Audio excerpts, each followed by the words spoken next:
Special हम एक एक को बता सकते हैं कि 67th में कौन पूछा गया है, 68 में कौन पूछा गया है। समझ में आया? पिछले 10 साल का हम बता रहे हैं एक एक प्रश्न। और अगर कोई नया प्रश्न बन रहा है, जैसे अभी जो हमने ऑप्शन में आपको बताया कि केवल ए बी वाला जो पाल वंश में पूछा गया है, ये प्रश्न स्टैंडर्ड थोड़ा बढ़ा रहा है, क्योंकि एक समय ऐसा भी था कि केवल पूछा जा रहा है कि मगध की राजधानी क्या है। समझ में आ रहा है? तो एक समय वो भी था और एक समय ये भी है कि आपसे जो प्रश्न बन रहे हैं थोड़ा स्टैंडर्ड उसका अप हो रहा है, और उसी हिसाब से हम भी आपको अप करेंगे। समझ में आ रहा है कि नहीं आ रहा है? तो मेरे पास पूरा एनालिसिस है कि किस तरीके से वो बढ़ रहा है, धीरे धीरे ऊपर स्टैंडर्ड उसका अप हो रहा है। तो इसके लिए आप निश्चिंत रहिए, और बेशक हम आपको बताएंगे। हाँ, ये जरूर कहेंगे कि ये एक आपका जो है इंपॉर्टेंट सेक्शन है, जो लगभग 20 से ऊपर प्रश्न आएंगे। पिछले साल में देखिए 12 नंबर का तो इतिहास से आ गया बिहार का, और 7 नंबर का जो है बिहार ज्योग्राफी से, दोनों मिला के 19 हो गए। बाकी Bihar and art and culture से एक प्रश्न आया था जो सुजनी कढ़ाई के बारे में पूछा गया था। ठीक है, तो ऐसे सब मिलाकर के 25 प्रश्न टोटल आए हैं। और अगर आपको लगता है कि 25 प्रश्न आपके लिए इंपॉर्टेंट नहीं है, 5 नंबर वाला जो 10 नंबर वाला सिर्फ वही इंपॉर्टेंट है, तो आप वही पढ़िए, और रिजल्ट के लिए हमेशा लास्ट में आपको यही लगेगा, काश हम इसको पढ़ लिए होते, पढ़े थे, छोड़ दिए, स्किप कर दिए। तो ये चीज नहीं चलेगा आपका बिल्कुल भी। और ये गिनते रह जाइएगा आप, 70वीं है, आगे 71वीं भी आएगा, 75वीं तक भी आएगा। समझ में आ रहा है ना? 85 भी आएगा आगे चल करके। ये हमेशा जो है 70-69 का खेल चलते ही रहेगा, ये हमेशा बढ़ते ही रहेगा।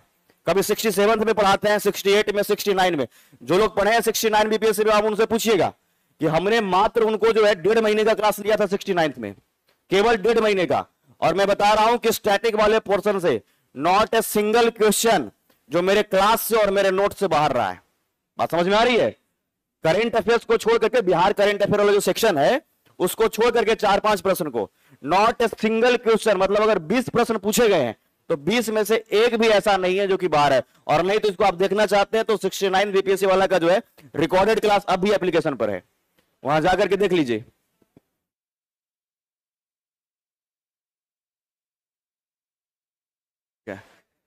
चलिए, तो इसको थोड़ा सा आप लोग ध्यान से देखिए। हाँ, ऑनलाइन वाले जितने लोग हैं, क्लास अभी स्टार्ट हुआ है, बंद नहीं हो गया था वो, है ना, कुछ टेक्निकल इशू की वजह से आपको दिख नहीं रहा होगा। चलिए तो शुरू करते हैं। चलिए, आखिरी क्लास में जो हम डिस्कस किए थे आपको, चाहे पाल वंश के विषय में या फिर कर्नाट, ये जो समय चल रहा है वो पूर्व मध्यकाल का है। पूर्व मध्यकाल क्या होता है सर? तो एक तरफ तो हम जो है आपके एंसेंट बिहार को खत्म कर रहे हैं और मेडिवल बिहार में प्रवेश कर रहे हैं। ठीक है, और यही जो है आपका पूर्व मध्यकाल है, मतलब मध्यकाल से, मेडिवल से जो है थोड़ा पहले स्ट्रगल कर रहा है ये जो तुर्किश लोग है। यही आपने इंडियन में भी पढ़ा होगा, है ना, पूर्व मध्यकाल, और यहीं से हम आगे मध्यकाल के तरफ में भी बढ़ेंगे। तो ध्यान से समझिएगा सभी लोग। ठीक है, जो हमने ये मगध का क्षेत्र है, यहां पर आपको बताया था कि यहां पर इस समय जो है मुख्य रूप से पाल वंश, है ना, पाल डायनेस्टी, और ये जो मिथिला यानी कि उत्तर बिहार का क्षेत्र है, यहां पर बताया होगा कर्नाट वंश। क्या बताया? ठीक है, इस क्षेत्र में ये जो मिथिला और साथ साथ में कुछ जो है आपका नेपाल का क्षेत्र, ठीक पाल वंश की जो शासन व्यवस्था है वो भी ऐसे ही चल रही है। केवल और केवल बिहार नहीं, थोड़ा सा दक्षिण में भी जो है ये पाल वंश का विस्तार है। ठीक है, ये जो पूरब का हिस्सा आपको दिख रहा है, यहां जो है इस तरफ जो बंगाल आपको दिखता है, बंगाल के साथ साथ में बिहार का ये जो पूर्वी हिस्सा है, यहां पर भी एक वंश था और उसका नाम था सेन वंश। क्या बोला हमने? क्या बोला? तो सेन वंश मेनली तो बंगाल का राजवंश है, लेकिन इसका विस्तार जो है वो बिहार के क्षेत्र में भी है। तो पूर्व मध्यकाल में आपको 3 डायनेस्टी याद रखना है एक साथ में। एक तो कर्नाट डायनेस्टी, पाल डायनेस्टी, और आपको सेन डायनेस्टी। तो जो हमने आपको एक बात क्लियर करके बताया था कि जब गुप्त काल खत्म होगा तो उसके बाद जो है ये बिहार का क्षेत्र फिर से कई छोटे छोटे क्षेत्रों में, राजवंशों में बढ़ जाएगा। बात क्लियर है? क्योंकि जब ऑर्गेनाइज्ड जो है कोई राजा नहीं रखेगा, अपने पूरे हिस्से को सेंट्रलाइज नहीं बना करके, संगठित बना के नहीं रखेगा, तो छोटे छोटे क्षेत्रों में वो टूटेगा। और वैसे स्थिति जो है बाहरी आक्रमण के लिए सबसे अधिक जिम्मेदार होता है। बात समझ में आ रही है? जैसे कोई घर में मान लीजिए लड़ाई झगड़ा बहुत होता है, तो जब जिस घर में लड़ाई झगड़ा ज्यादा होता है, खुद में अपने आपसी लड़ाई, तो बाहर के लोग भी थोड़ा मजा ज्यादा लेते हैं। बात समझ में आ रही है? क्योंकि कभी उसको वो बहका दिया, कभी वो बहका दिया कि नहीं नहीं मलकिनी तो भाई बड़ी पुतों को ही बनना चाहिए, लेकिन एक और आकर के कह रहा है कि अरे बड़ी वाली के कुछ नॉलेज है, सब तो छोटी वाली जान रही है, गुण तो इसके अंदर है तो बनना इसको चाहिए। तो आखिर में ये बाहरी इंटरफेरेंस क्यों हो रहा है? क्योंकि घर में आप लड़े हुए हैं। बात समझ में आई कि नहीं? तो ये पूर्व मध्यकाल का जो समय रहा है, इसमें ये बिहार का क्षेत्र खुद कई क्षेत्रों में बटा हुआ है और इसीलिए बाहरी आक्रमण भी कई होंगे। कर्नाट वंश के समय में ध्यान रखिएगा 2 बार तुर्की आक्रमण हुए हैं, समझ गए? एक शासक जब नरसिंह देव है, कौन है? नरसिंह देव। इस समय जो है बख्तियार खिलजी का आक्रमण इस मिथिला पर होने वाला था, लेकिन यहां के शासक जो नरसिंह देव है, वो नरसिंह देव जो है नजराना भिजवा दिया है बख्तियार खिलजी के लिए। बात समझ भाई? नजराना कहने का मतलब पहले ही धन दौलत सोना चांदी सब दे दिया। इस बात को नरसिंह देव खुद कह रहा है बख्तियार खिलजी को कि आप आक्रमण क्यों करना चाहते हैं? धन दौलत के लिए ही, जो आपको चाहिए वो हम पहले से ही दे देते हैं, हमारा इज्जत ही बचा रहेगा कि कम से कम यहां आक्रमण नहीं होगा। और नरसिंह देव ने उपहार के तौर पर नजराना दिया है बख्तियार खिलजी को, और बख्तियार खिलजी ने मिथिला क्षेत्र में आक्रमण नहीं किया। बात क्लियर है सबको? लेकिन ये मिथिला से तो चला गया, लेकिन जब ये सेन वंश चल रहा है जो बंगाल के साथ साथ पूर्वी बिहार में भी है, यहां पर जो है जब शासक थे लक्ष्मण सेन, क्या बोला हमने? लक्ष्मण सेन। और लक्ष्मण सेन के शासन काल में जो है ये पूरा सेन डायनेस्टी के ऊपर आक्रमण करता है बख्तियार खिलजी। और आपने वो पढ़ा होगा कि 1197, कुछ किताब में 1194, 98 ऐसे मिल सकते हैं, तो इसको याद रखिएगा। 12वीं सदी के अंत में, क्या बोला हमने? अंतिम दशक भी है ये। 12वीं सदी के 12th सेंचुरी जब है, उसके at the time of and में, कि यहां पर बख्तियार खिलजी का आक्रमण हुआ है, और तब सेन वंश के जो शासक है वो लक्ष्मण सेन है। कौन है? और इस समय आक्रमण जो तुर्की हुआ है ये बख्तियार खिलजी करने वाला है। कौन करने वाला है? बख्तियार खिलजी। तो अब जो बख्तियार खिलजी आक्रमण किया है इस सेन वंश पर, तो यहां के शासक जो लक्ष्मण सेन है इससे हार गया। हारने के बाद इस पूरे क्षेत्र को जो है वो बख्तियार खिलजी के अंतर्गत रूल किया जाने लग गया। बात समझ में आई सबको? तो ये पूरा क्षेत्र जो है आपका जीत जाता है। तभी तो इस लाइन को आप पढ़ते हैं कि बख्तियार खिलजी ऐसे पहले तुर्की, ऐसे पहले मुस्लिम, ऐसे पहले रूलर है जो कि बंगाल के साथ साथ बिहार को जीता है। समझ में आ रहा है? बिहार जीतने वाला भी पहला मुस्लिम जो है वो आपके बख्तियार खिलजी है, और साथ साथ में बंगाल जीतने वाला भी जो पहला रूलर है वो भी आपके बख्तियार खिलजी है। तो हम बिहार स्पेशल के पॉइंट ऑफ व्यू से पढ़ा रहे हैं, तो हम ये तो कहेंगे नहीं, लिखवाएंगे नहीं कि बंगाल भी जीताएंगे, इस पर ज्यादा फोकस हमारा होगा कि बिहार जीता है। बात क्लियर हो गई? और ये जो आपका पूरा फेज है ये जीत गया। अब धीरे धीरे जो यही बख्तियार खिलजी है ये मध्य में थोड़ा आगे बढ़ेगा, और जो पूरा बिहार जो आपका बिहार शरीफ का हिस्सा है, बहुत बड़ा क्षेत्र हुआ करता था बिहार शरीफ। बिहार शरीफ में जो है ओदंतपुरी जितना मठ बना हुआ है सबको ध्वस्त किया, नालंदा विश्वविद्यालय को भी ध्वस्त किया गया। बात समझ में आ रही है? तो ये जो हम फेज बता रहे हैं आपको पूर्व मध्यकाल से ठीक पहले है ना, यहीं पर आपको एंसेंट का भी कुछ राजवंश चल रहे हैं, और इसी समय स्ट्रगल करके जो है इन तुर्किश रूलर का जो है आगमन होगा, और धीरे धीरे हम मध्यकाल में प्रवेश करेंगे। ये तीनों रिलेशन सबको समझ में आ गया? हाँ, मिथिला क्षेत्र में कौन सा वंश है? मगध क्षेत्र में। और ये आपका पूर्वी बिहार में कौन सा वंश है? तो सेन वंश के बारे में जो है हमने लास्ट क्लास में नहीं बताया है, बस थोड़ा सा जानकारी चाहिए जहां से कि प्रश्न बनता है आपका। एक तो ये समझिएगा सेन वंश में, सेन डायनेस्टी में, ठीक है, इसकी जो स्थापना किया है वो स्थापना सामंत सेन के द्वारा किया गया है। किसके द्वारा? सामंत सेन के द्वारा किया गया है। और इसमें आपको याद रखना है यह जो स्थित है वो पूर्वी बिहार के क्षेत्र में, किधर है? पूर्वी बिहार के साथ बंगाल। देखो आपको जो टॉपिक मिलेगा ये उसमें प्रॉपर लिखा रहेगा बंगाल का सेन वंश। और बंगाल का सेन वंश इसलिए लिखा रहता है क्योंकि जो राजा है, जो शासक है, वो इस बिहार के क्षेत्र में पूर्णिया में इधर नहीं बैठ रहा है, वो बैठ रहा है बंगाल में। बात समझ में आ रही है? क्योंकि अगर मगध में मिलाया गया है, मान लीजिए जितने भी अंग को या वज्जी को या तमाम जगह को, तो उसमें क्या कहा जाता था? मगध का, पाटलिपुत्र का राजा। बात समझ में आ रही है? मगध का राजा कहते थे, पाटलिपुत्र का राजा कहते थे। क्यों? क्योंकि राजा वहां बैठ रहा है, बाकी जितना क्षेत्र को जीत ले उससे कोई फर्क तो पड़ने वाला है नहीं। इसीलिए आपका जो है, अरे ऑनलाइन वाले को कोई नहीं छूटा है, क्लास लेट से स्टार्ट हुआ है टेक्निकल ग्लिच की वजह से। ये लोग बार बार कमेंट कर रहे हैं सर कितना लिखवा दिए, कितना लिखवा दिए, अभी क्लास स्टार्ट हुआ है।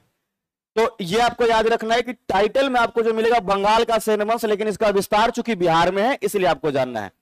चलिए, जब आपका जो है सेन वंश के शासक जो है वो शासक रहते हैं आपका लक्ष्मण सेन। क्या बोला हमने? लक्ष्मण सेन। लक्ष्मण सेन के शासन काल में ही तुर्की आक्रमण, तुर्की कहें या फिर मुस्लिम कहें, हम इसमें मुस्लिम 2-3 बार इसलिए रिपीट कर दिए क्योंकि पहले जो प्रश्न पूछा गया बीपीएससी में उसमें ठीक ऐसे ही पूछ दिया है कि बिहार जीतने वाले पहले मुसलमान कौन थे? बख्तियार। तो हम इसलिए इस टंग पे थोड़ा ज्यादा जोर दे रहे हैं, नहीं तो आप ये खुद वैसे भी समझ गए होंगे कि तुर्की कहना, अरबी कहना, है ना, या अफगानी कहना या फिर मुगल कहना, ये सब जो है मुस्लिम से रूलर्स है ना, वो अलग अलग जगह से हैं, अलग अलग इनका ओरिजिन रहा है और इसी कारण से अलग अलग इनका नाम है। बात समझ में आ रही कि नहीं? जब इनिशियल स्टेज में आपने जो पूर्व मध्यकाल में जब इंडिया पढ़ा होगा तो उसमें देखा होगा 711 ईस्वी में, 11-12 में पढ़ा है ना, कि मोहम्मद बिन कासिम का आक्रमण भारत पर हुआ था। तो वो कैसे मुसलमान थे? कहां से थे वो? अरब से थे। भारत पर पहला मुस्लिम आक्रमण जो है अरबी हुआ है ना। उसके बाद तब फिर जाकर के आप जानते हैं तुर्की हुआ, फिर अफगानी लोग भी राजा बने, है ना, और तब फिर आप जानते हैं कि मुगल भी रहे। तो है तो सारे मुस्लिम रूलर्स ही, लेकिन इनका ओरिजिन अलग अलग जगह पे है और इसी कारण से जो है अलग अलग डिफ्रेंशिएट करके जो है प्रश्न पूछे जाते हैं। समझ में आया? अगर सवाल कर दे कि भारत पर पहला तुर्की आक्रमण कब हुआ, तो आपका उत्तर मोहम्मद बिन कासिम नहीं होगा क्योंकि वो तो अरबी है। फिर आप गजनबी की तरफ चले जाएंगे। गजनबी का आक्रमण 1000 से जब शुरू हुआ था, है ना, हालांकि वो लोग रह रहे हैं अफगानिस्तान में, लेकिन इसका मतलब ये नहीं हुआ कि अफगानी हो गए। उसका ओरिजिन जो था वो तुर्की ही था। इंडियन हिस्ट्री में इन चीजों को क्लियर रखिएगा आप लोग, क्योंकि जो गजनबी है वो आ रहा है कहां से? गजनी शहर जो अफगानिस्तान का हिस्सा है। अरे अफगानिस्तान से ही आ रहा था ना, लेकिन वो अफगानी मुसलमान नहीं थे, वो थे तुर्की, क्योंकि उनका जो ओरिजिन था वो तुर्की था। जैसे अगर मान लीजिए आप बिहार के हैं, कहीं भी जाकर के आप नौकरी करिएगा, तो ऐसा थोड़े कि आप नौकरी करने लगे तो तुरंत से आप दिल्ली के बन गए या फिर कहीं के बन गए। आपका ओरिजिन अगर बिहार है तो बिहारी ही रहेंगे ना। बात समझ में आ रही कि नहीं आ रही है? तो चाहे आप यहां से इंग्लैंड भी चले जाइए और फिर मान लीजिए कि वहां आपने स्टेबल कर लिया किसी एक एम्पायर को और फिर कहीं आक्रमण कर रहे हैं, तो ऐसा नहीं कि आप अमेरिका के हो गए। तो इसीलिए कह रहे हैं कि इतिहास में इन चीजों को ना कम से कम क्लियर रखिएगा, कौन तुर्की है, कौन अफगानी, ऐसे प्रश्न बहुत सारे पूछे गए हैं। ठीक है, दिल्ली सल्तनत में पहला अफगानी वंश कौन सा है? लोधी वंश है। क्लियर है ना? लोधी वंश जो है अफगानी है, उसके पहले जितने सभी लोग तुर्की है। गुलाम, खिलजी, तुगलक, सैयद, ये लोग तुर्की है। लोधी जो है वो अफगानी है। और जो मुगल आया है, फिर आप समझ लीजिए कि ये जो है आपके उज्बेकिस्तान के हिस्से से आए और ये मुगल है। तो ये सब क्लियर रहेगा तभी आपका ये जो है सवाल गलत नहीं होगा था। तुर्की या तो कहे या मुस्लिम कहे, तो पहला मुस्लिम आक्रमण जो हुआ है वो बख्तियार खिलजी का। किसका हुआ है? बख्तियार खिलजी का। और इसी समय आप समझिएगा दोनों तीनों बात जो हमने किया है, एक तो ये किया कि इसने जो है ओदंतपुरी में, कहां बोला हमने? ओदंतपुरी में यहां का जो बौद्ध मठ है इसको नष्ट किया। ठीक है, बौद्ध मठ को नष्ट किया। और साथ साथ में आपने देखा कि नालंदा विश्वविद्यालय, ये फिर से रिपीट होगा जब अभी हम शुरू करेंगे मध्यकाल, है ना, नालंदा विश्वविद्यालय। तो ये चीजें आपको क्लियर होना चाहिए। तो सेन वंश से आपको इतना ही बात ध्यान रखना है। एक तो इसके जो स्थापना करने वाले हैं कौन है? सामंत सेन। बिहार के कौन से क्षेत्र में? पूरब या पश्चिम? पूरब में है। इसके राजा खुद जो है बंगाल में ही बैठते हैं, तो बंगाल बेस्ट ही जो है ये आपका रहेगा। ये सवाल रिपीटेड है कि आपका जो है बख्तियार खिलजी के आक्रमण के समय सेन वंश के शासक कौन है? लक्ष्मण। तो अब ये पूरा लक्ष्मण सेन का हिस्सा, और साथ साथ में धीरे धीरे ये जो आपका मगध का जो क्षेत्र दिखता है, लगभग जो पूरा नालंदा का तो पूरा क्षेत्र कहिए, ठीक है, वो आपका बख्तियार खिलजी के हिस्से में आ गया। और धीरे धीरे जो है अब हम लोग मध्यकाल में प्रवेश कर रहे हैं। क्लियर है? ये चीजें समझ में आएगी नहीं? अरे हम जोड़ पा रहे हैं एंशिएंट को मेडिवल से कि नहीं जोड़ पा रहे हैं? तो ये चीजें आपको क्लियर होना चाहिए। तो अब मध्यकाल के बारे में सबसे पहले जो है आपको एक जो है आपका बच गया है जैन धर्म, उसको हम बौद्ध जो कंप्लीट कर ले। उसको क्या बौद्ध या जैन बचा हुआ है उसको कंप्लीट कर ले। केवल जैन बचा हुआ है, उसके बाद सीधा जो है जैन धर्म के बाद हम लोग मेडिवल में चले जाएंगे। ठीक है, तो एक बार फटाफट उसको देख लेंगे और लिखवाने के क्रम में दोनों को ही हम एक साथ में लिखवा देंगे। ठीक है, तो ध्यान से समझिएगा।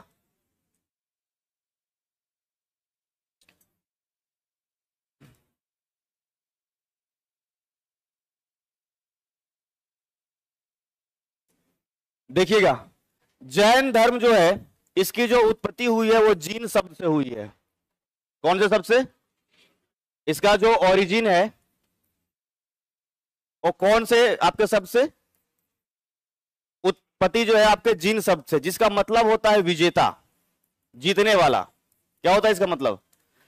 जैन धर्म की जो उत्पत्ति है, जो जैन आपका लिखा हुआ जो वर्ड मिलता है ना कि ये धर्म में जैन लगा हुआ है, इसका जो ओरिजिन है वो जीन वर्ड है, जिसका मतलब होता है विजेता, यानी कि जीतने वाला। बात समझ में आ रही है? अब हम फिर से आपको एक बार बताना ये चाहेंगे कि लगभग जब 600 ईस्वी पूर्व चल रहा है ना, 6th सेंचुरी बीसी, तो जो बदलाव हमारे देश में चल रहा है, एक तरफ की लूटपाट वाला काम, एक तरफ जो वर्ण व्यवस्था बनाया गया है, इसके कारण जो लोगों के मन में असंतुष्टि है, तो लोगों का रुझान थोड़ा इस धर्म के प्रति ज्यादा हो गया। कारण क्या है कि इस धर्म में कोई भी जातिवाद वाली व्यवस्थाएं नहीं की गई है। वर्ण व्यवस्था ना तो बौद्ध धर्म में है और ना तो स्टेटमेंट बेस्ड जब क्वेश्चंस बनेंगे तो उसमें ये चीजें लिखा रहेगा। क्या बौद्ध धर्म में जो है आपका वर्ण व्यवस्था है? जैन धर्म में इसमें किसी भी प्रकार से हत्या करने की बात ना तो बौद्ध में करी गई है ना तो जैन वाले में। तो और भी स्ट्रिक्ट है हत्या को लेकर के। मतलब कि जैन धर्म में यह है कि आप किसी कीड़े मकोड़े को भी नहीं मार सकते हैं। समझ में आ रहा है? इवन कि जैन धर्म में इस बात को कहा गया है कि कोई व्यक्ति अगर खेती करता है ना, जो किसान होते हैं, तो खेती करना भी उचित नहीं मानता है। कहता है जब खेती किया जाता है तो जैसे केचुआ हो गया और भी कीड़े मकोड़े होते वो मर जाते हैं। बात समझ में आ रही है? तो आपके कारण से अगर किसी जीव की हत्या होती है, चाहे चींटी ही क्यों ना हो, तो समझ लीजिए कि आप पाप के भागीदारी बन रहे हैं। तो थोड़ा ये ज्यादा स्ट्रिक्ट हो गया है और इसी कारण से कहीं ना कहीं जैन धर्म में अंत में बहुत सारे लोग शामिल नहीं होंगे, क्योंकि ये इतना ज्यादा, मतलब जैसे होता ना सीधा होना। जैसे मान लीजिए हम चल रहे हैं, अब पैर के नीचे कई चींटी आ सकते हैं, मरेगा कि नहीं मरेगा? तो जैन धर्म के लोग इसको भी गलत समझते हैं कि नहीं ये तो होना ही नहीं चाहिए। उसके अलावा रूल इतना स्ट्रिक्ट है, ध्यान से समझिएगा, जो 5 महाव्रत बताया गया है जैन धर्म में, उसमें कह रहा है कि हमेशा सत्य बोलना है, झूठ नहीं बोलना है, धन संपत्ति इकट्ठा नहीं करना है। बात समझ में आ रही है? धन संपत्ति इकट्ठा, और आज के लोग इसके बिना रह सकते हैं? अरे धन संपत्ति इकट्ठा ना करना कभी भी संभव हो सकता है। झूठ बोलना भी बड़ा मुश्किल ही है कि ऐसा कि झूठ ना बोले आप। मतलब झूठ ना बोलना भी लगभग जो है असंभव के बराबर ही है। हर एक इंसान कभी ना कभी। अच्छा, और ऊपर से ये भी है कि आपने कहीं फिल्मों में देख लिया, किताबों में देख लिया कि जिस झूठ से किसी का घर बसता है वो झूठ नहीं होता है। लेकिन जैन धर्म तो कहता है कि घर बसे चाहे टूटे, आपको झूठ किसी भी स्थिति में। तो इतने कठिन नियम बना दिए गए जैन धर्म में कि बाद में लोग जो है इससे थोड़ा दूर होने लग गए। अब सोचिए, कह रहा है कि पैसा कोई जमा ही नहीं करना है, मतलब जितना आपको उपयोगी है केवल उतना ही रखिए, कोई धन संपत्ति घर पैसा ये सब जमा करने का जरूरत ही नहीं है। तो लोग थोड़ा बाद में इससे दूर होने लगे। और इसी समय बौद्ध धर्म में क्या है कि केवल शांति का बात कर रहा था, सद्भाव का बात कर रहा था। तो इसी कारण से बौद्ध धर्म के लोग मानने वाले बहुत अधिक हो गए। भारत में बौद्ध धर्म का कम विकास हुआ क्योंकि भारत में पहले से ही कई धर्म चल रहे हैं। जैसे भारत में कम विकास क्यों हुआ? क्योंकि हमारे यहाँ के जितने भी पूर्वज लोग हैं वो कह रहे हैं नहीं हमारा वाला ही एकदम परफेक्ट है। लेकिन जो चाइना की बात करें, वियतनाम, कंबोडिया, भूटान, आपका नेपाल भी और श्रीलंका का क्षेत्र में जब अशोक जो है अपना बेटा और बेटी को भेज रहा है और भी कई लोगों को भेज रहा है धर्म प्रचार के रूप में, तो विदेशी लोगों को यह बहुत अच्छा लगा। कारण क्या है कि इसमें केवल शांति की बात कर रहा है। समझ में आ रहा है? लड़ने झगड़ने हत्या का बात नहीं कर रहा है और थोड़ा सॉफ्ट नेचर के भी है। ऐसा नहीं कि जाति बना दिया। भारत में समझिए कि पीछे रहने का एक बहुत बड़ा रीजन है ये जो जाति वाला जो सिस्टम बनाया गया है, धर्म वाला जो सिस्टम बनाया गया है, हमेशा इलेक्शन में एजेंडा क्यों रहता है? ये कारण ये होता है कि इसी पर जो है वोट बैंक बनाए जाते हैं। आपके लिए कुछ नहीं है, हम आपके लिए ये कर देंगे। अरे भाई, बंटवारा ही इतना क्यों कर दिया हो कि आपके लिए और आपके लिए हो रहा है? बात समझ में आ रही है? इसीलिए कई ऐसे देश हैं जो कि बिल्कुल भी जब भी वो रहता ना इन चीजों को लेकर बहुत स्ट्रिक्ट रहते हैं कि हमारा अगर ये धर्म प्रधान है तो हम केवल उसी के अकॉर्डिंग ही करेंगे। ऐसा नहीं कि 10 धर्म वाले लोग आकर के और कहेंगे कि हमारे लिए व्यवस्था कम है, हमारे लिए ज्यादा है और हम आपके लिए लड़वा दे। ऐसा नहीं होना चाहिए। तो जैन धर्म के प्रति लोगों का रुझान कम क्यों हुआ? क्योंकि इसके नियम बहुत स्ट्रिक्ट थे। बात समझ में आ रही है? तो जीन शब्द से बना है जिसका अर्थ क्या होता है? विजेता। इसमें एक वर्ड मिलेगा आपको, तीर्थंकर। समझ में आ रहा है? क्या मिलेगा? तीर्थंकर मिलेगा। और इसमें कुछ बातें आपको याद रखना है कि ये होते कौन है, जरा ध्यान से समझिएगा। जो भी इस धर्म के प्रति प्रचार में या इसको जो है बढ़ावा देने में अपनी एक महत्वपूर्ण जो है भूमिका अदा करेंगे। समझ में आ रहा है? इस धर्म के उत्थान में अलग अलग समय पर जिन लोगों ने अपना एक महत्वपूर्ण योगदान दिया है उन लोगों को हम कहते हैं तीर्थंकर। क्या कहते हैं? तो इस जैन धर्म के टोटल 24 तीर्थंकर रहे। कितने रहे? टोटल कितने रहे? कुल 24। आप ये समझ रहे हैं कि धर्म को किसी न किसी रूप में उसका जो है विकास करेगा। तो जो इस जैन धर्म के संस्थापक के रूप में जाने जाते हैं वो जाने जाते हैं आपके जो है ऋषभ देव को। किसका नाम हमने लिया? किसका नाम लिया? ऋषभ देव को। और ये जो है आपके पहले तीर्थंकर रहे। सबसे पहले तीर्थंकर के रूप में ये रहे आपके ऋषभ देव। अब देखिए ध्यान से समझिएगा, ये 24 क्यों हो गया सर? एक दो में क्या ये स्टैब्लिश नहीं हो रहा था धर्म?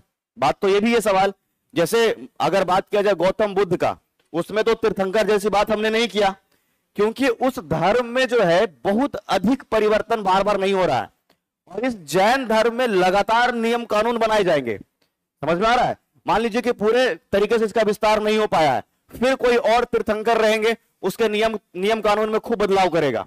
जो आपके जो धार्मिक नीतियां होती है उसमें खूब बदलाव करेंगे, तो लोग मानेंगे कि अच्छा इससे बेहतर तो ये है, इससे ज्यादा प्रभावी तो ये है। बात समझ में आ रही है? और इस तरह जो है जो 24वें और अंतिम तीर्थंकर रहे आपका जो महावीर स्वामी, उसको ही लोगों ने जो है अंततः माना कि इस धर्म में जो भी कमियां थी सबको उसने दूर कर दिया। तो दो सवाल यहां से बनेगा। एक तो इस धर्म का जो है स्थापना किया किसने है? ऋषभ देव ने। लेकिन अगर बन जाएगा कि इस धर्म के वास्तविक संस्थापक कौन रहे हैं, तो महावीर स्वामी हो जाएगा। क्यों हो जाए? क्योंकि लोगों ने इस बात को एक्सेप्ट कर लिया है कि जितना प्रचार प्रसार या जितना कमी था उस सब को दूर किया है। जितना एकदम मैक्सिमम जो कह सकते हैं इस धर्म के रूप में जो विस्तार कर दिया है वो महावीर स्वामी। तो ये पहला जो है आपका जो ऋषभ देव है, एक तो इसको याद रखना है कि ये संस्थापक है। अच्छा, इसकी जानकारी जो है हमें ऋग्वेद से भी प्राप्त होती है। ऋषभ देव के विषय में जो जानकारी है हमें वो ऋग्वेद से भी प्राप्त होती है। ठीक है, प्राप्त जानकारी, और इसके अनुसार हम कहते हैं कि ये संस्थापक रहे। ठीक है, इसके बाद दूसरा एक याद रखिएगा, एक दो शुरुआत का और एक दो अंत का, जहां से प्रश्न बनते हैं। जो दूसरे नंबर के रहे हैं उनका नाम है अजीतनाथ। क्या नाम है? अजीतनाथ जो है ये दूसरे तीर्थंकर रहे हैं, इसको भी याद रखना है। और एक और रखिएगा याद तीसरा नंबर का, जिसका नाम है संभवनाथ। ठीक है, तो पहला 3 याद रहेगा। पहला क्या बोला हमने? ऋषभ देव। ऋषभ देव के बाद अजीतनाथ, तीसरे नंबर पर संभवनाथ। ऋषभ देव, अजीतनाथ, और ये स्टार्टिंग का 3 याद रखना है आपको। ठीक है, तो पहले वाले की जानकारी यानी ऋषभ देव की जानकारी हमें जो है ऋग्वेद से भी प्राप्त हो रही है। किससे हो रही है? ऋग्वेद से भी प्राप्त हो रही है। तो इसने स्थापना तो कर दिया, लेकिन बहुत अधिक विस्तार नहीं हो पाया था इस जैन धर्म का। ठीक है, इसका विस्तार बहुत अधिक नहीं हो पाया था। तो समय समय पर जो इसमें तीर्थंकर जुड़ते जाएंगे। 23वें नंबर के जो तीर्थंकर है उसका नाम है पार्श्वनाथ। ठीक है, 23वें नंबर के कौन है? और यहां से भी प्रश्न पूछे जाते हैं। 23वें नंबर के तीर्थंकर का नाम क्या है? और अंतिम 24वां व अंतिम जिनका नाम है आपका महावीर स्वामी। क्या नाम है? महावीर स्वामी। और ये अंतिम रूप के आपके जो है तीर्थंकर के रूप में जाने जाते हैं। याद रहेगा, अंतिम कौन है? महावीर। और मेनली जो आपको पढ़ना है आज के टॉपिक में इसी पर्सनालिटी के बारे में जानना है। इसके पहले जो आपकी कहानी थी वो समझ लीजिए कि एक तरीके से तैयार कर रहे थे, आप टॉपिक को जान रहे थे कि कैसे कैसे है। तो अभी जो हमने पॉइंट डिस्कस किया एक एक बार सबको मैं रिपीट करूंगा। सबसे पहले ये कि जैन धर्म जो है इसकी उत्पत्ति कौन से शब्द से हुई है? जीन का अर्थ क्या होता है? विजेता होता है। तो अगर इस धर्म के विषय में किया जाए बात, तो क्या इसमें जाति जैसी कोई जो है व्याख्या की गई है? जाति में कोई इसमें तो नहीं है ना। इसमें जो है ये लोग सत्य के प्रति थोड़ा ज्यादा जागरूक हो गए थे कि हमें बिल्कुल भी गलती नहीं करना है। इवन कि गलत देखना भी गलत माना गया है। अगर आप कुछ किसी गलत चीज को कोई मार रहा है, हत्या कर रहा है, अगर उसको आप देख भी रहे हैं तो ये भी गलत है। समझ में आ रहा है कि नहीं आ रहा है? तो इन चीजों को लेकर के वो बहुत सजग थे। तो इस धर्म में अलग अलग समय पर जो इस धर्म के उत्थान करने वाले थे उसको कौन से नाम से जाना जाता है? तीर्थंकर कहा जाता है। इस धर्म में टोटल कितने तीर्थंकर हुए? 24 तीर्थंकर हुए। सबसे पहले नंबर का कौन है? ऋषभदेव, और ऋषभदेव को ही जो है इस धर्म का जो है संस्थापक माना जाता है। दूसरे नंबर के तीर्थंकर कौन है? अजीतनाथ, और तीसरे नंबर का संभवनाथ, है ना। तो पहला, दूसरा और तीसरा, पहला तो ऋषभदेव, दूसरा अजीतनाथ और तीसरा संभवनाथ। आपने अगर टेस्ट सीरीज दिया होगा तो ऐसे प्रश्न आपको मिले होंगे। अगर आपने टेस्ट सीरीज में अपेयर हुआ होगा बिहार स्पेशल का तो ऐसे प्रश्न आपको मिले होंगे। तो ये 3 याद रहेगा। इसी धर्म में 23वें नंबर के तीर्थंकर कौन है? पार्श्व 24 नंबर पे, और ये महावीर स्वामी को जो है इस धर्म का जो है वास्तविक संस्थापक के रूप में जाना जाता है ना, वास्तविक, रियल फाउंडर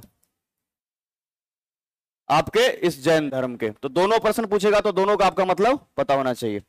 अब ध्यान से समझिएगा, महावीर स्वामी के बारे में जो हम बता रहे हैं एकदम कहानी के रूप में सुनते चले जाइए, अभी याद हो जाएगा, ठीक है।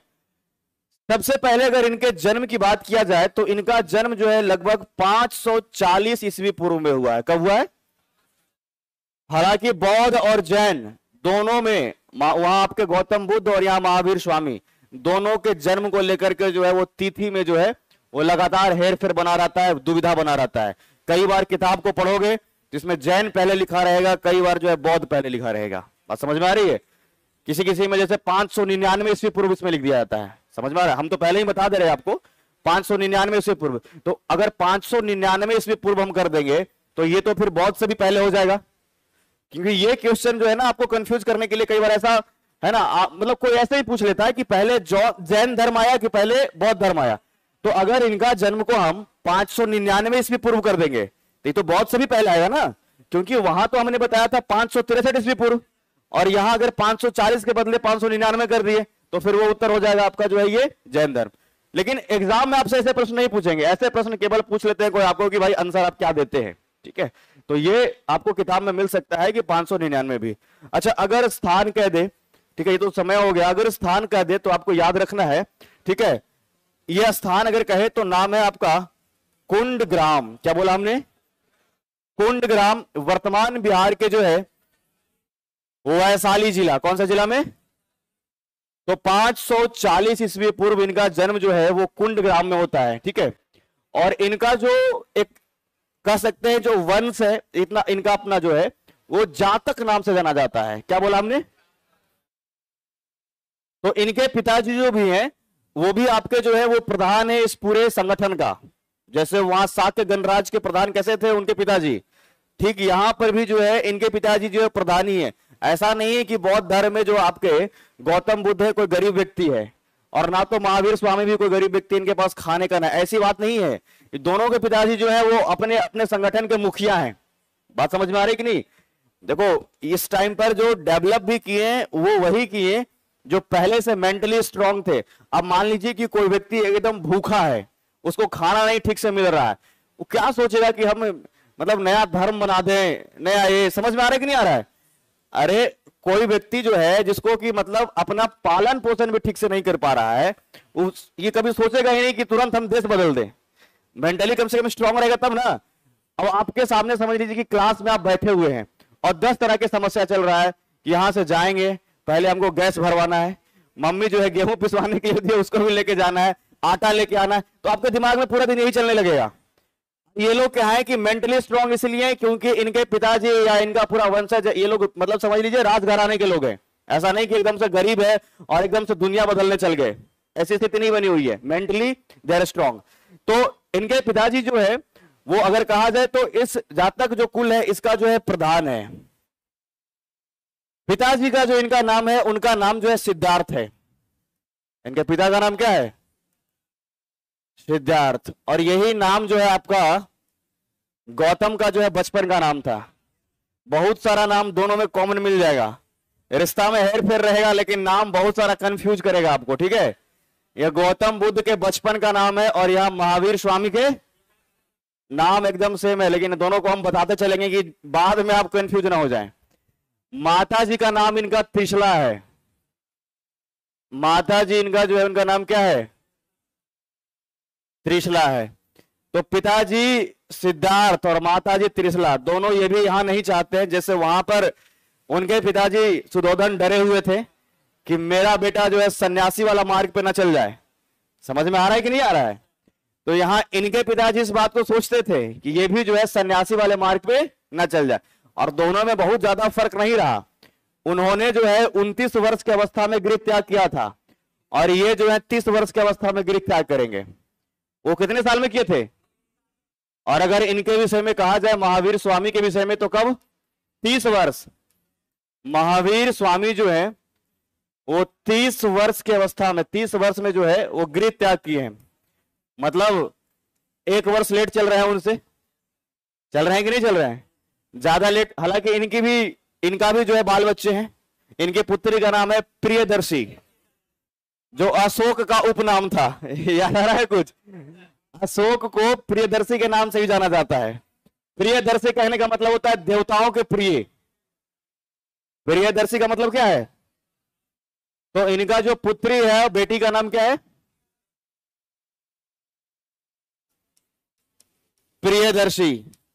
देवताओं के प्रिय ये भी है। लेकिन अब देखिए, इन लोग को भी थोड़ा, इन लोग तो बहुत लेट से जागरूक हुए, हमें ऐसा लग रहा है। मतलब थोड़ा पहले सोच सकते थे। 30 साल हो गया, मतलब उसके बाद बाल बच्चे हो गए, तब लग रहा है कि हम गलत ट्रैक पे चले गए। इसलिए तो शिक्षक होते हैं कि समय से पहले आपको बता देते हैं। समझ में आया कि नहीं आया? जो शिक्षक होते हैं वो क्या करते हैं? समय से पहले आपको ज्ञान देते हैं, क्योंकि कभी ना कभी वो भी तो उस फेज से गुजर करके आगे निकले है ना। तो उनको बहुत अच्छे से, जैसे आप लोग अगर इस उम्र में है, तो जो 15 साल का लड़का है या 20 साल का लड़का है, उसको आप गाइड कर सकते हैं। जो 10 साल 15 साल का, उसको नहीं गाइड कर सकते हैं। 10 साल वाला के एकदम पढ़ने में मन नहीं लगेगा, स्कूल छुट्टी हो रहा है 5 बजे, घर पहुंच रहा है शाम को 7 बजे, ये घूमते घूमते। समझ में आ रहा है कि नहीं? उसका ध्यान है कि साइकिल चलाना है छुट्टी के बाद। अब अभी तो आपका ध्यान ये नहीं रहा होगा। अब तो ये उम्र नहीं रहा है कि साइकिल चलाना है। अब आप मोटरसाइकिल तक पहुंच गए होंगे। नहीं, अभी मोटरसाइकिल पर ध्यान अटका हुआ होगा कि ये वाला नहीं, ये वाला लेना है। फिर एक समय ऐसा होगा कि जब लगा कि नहीं, कार खरीदना चाहिए, सब मोटरसाइकिल बढ़िया नहीं है, ये सब थोड़ा सा रंगीला लोग चलाते हैं रोड पर, जो है थोड़ा क्या बोलते हैं, लहरिया कट। समझ में आ रहा है कि नहीं आ रहा? तो समय के साथ में, अब जो समय के साथ में पर्सनालिटी बदल रहा है, तो आपका दिमाग भी बदल रहा है।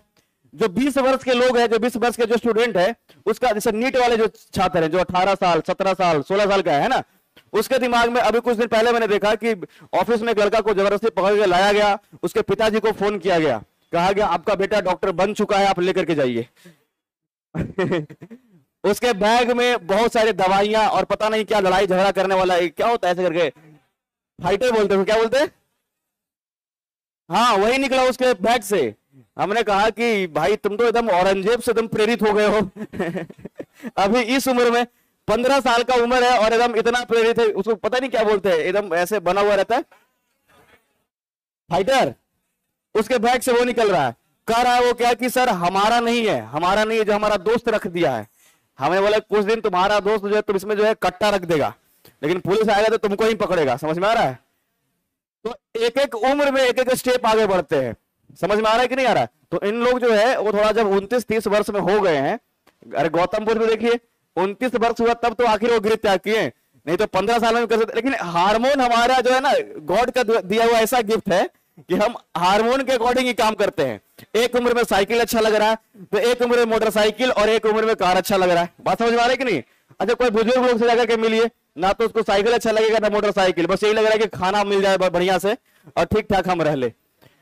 30 वर्ष की अवस्था में गृह त्याग किए हैं, और इनको और लंबा सफर जो है, थोड़ा शांत रहिए, इनको और लंबा सफर जो है तय करना पड़ा। 12 वर्ष, कितना बोला हमने? 12 वर्ष जो है वो सत्य की खोज में रहे, और तब जाकर के इनका उम्र देखिए कि जब 42 वर्ष हुआ है, कितना हुआ है?